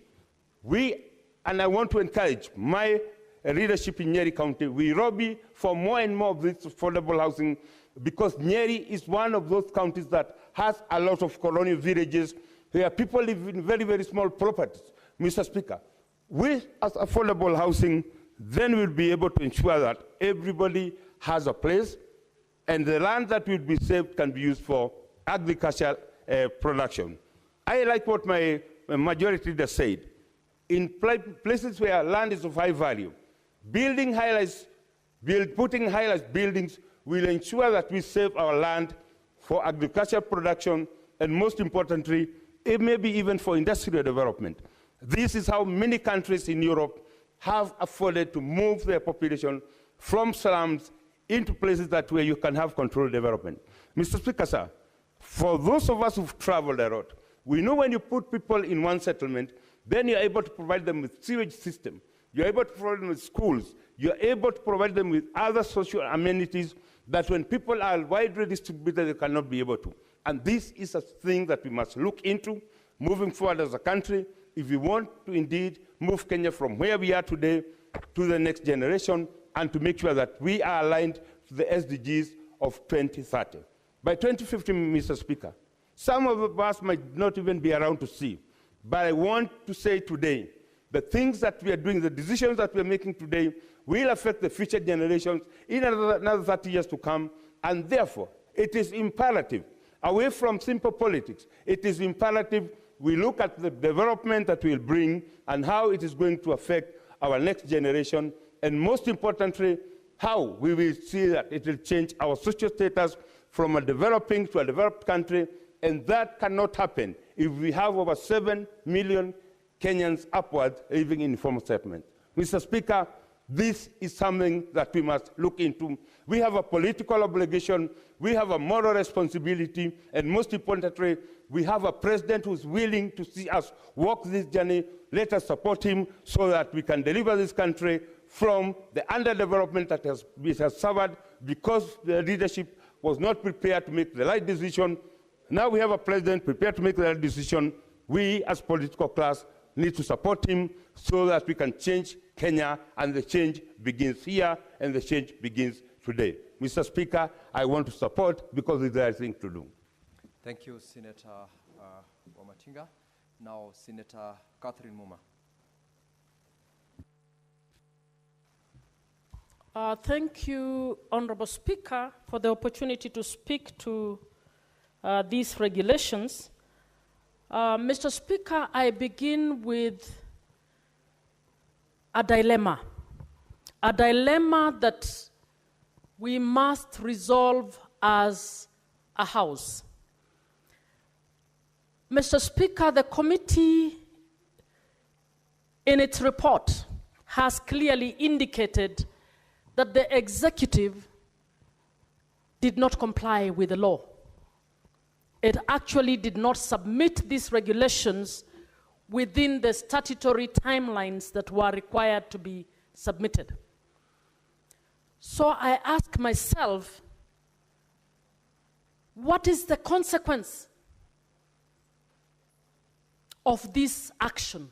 What is the consequence of regulations being submitted and procedurally to the House, not in compliance with the law? And once we receive those procedures, those regulations, do we have, as a House, the latitude or the permission to actually receive and process those laws, those regulations? Mr. Speaker, this is a question that we must answer as a House. Once the regulations came, Mr. Speaker, there is another timeline, a timeline within which the committee was supposed to process this law.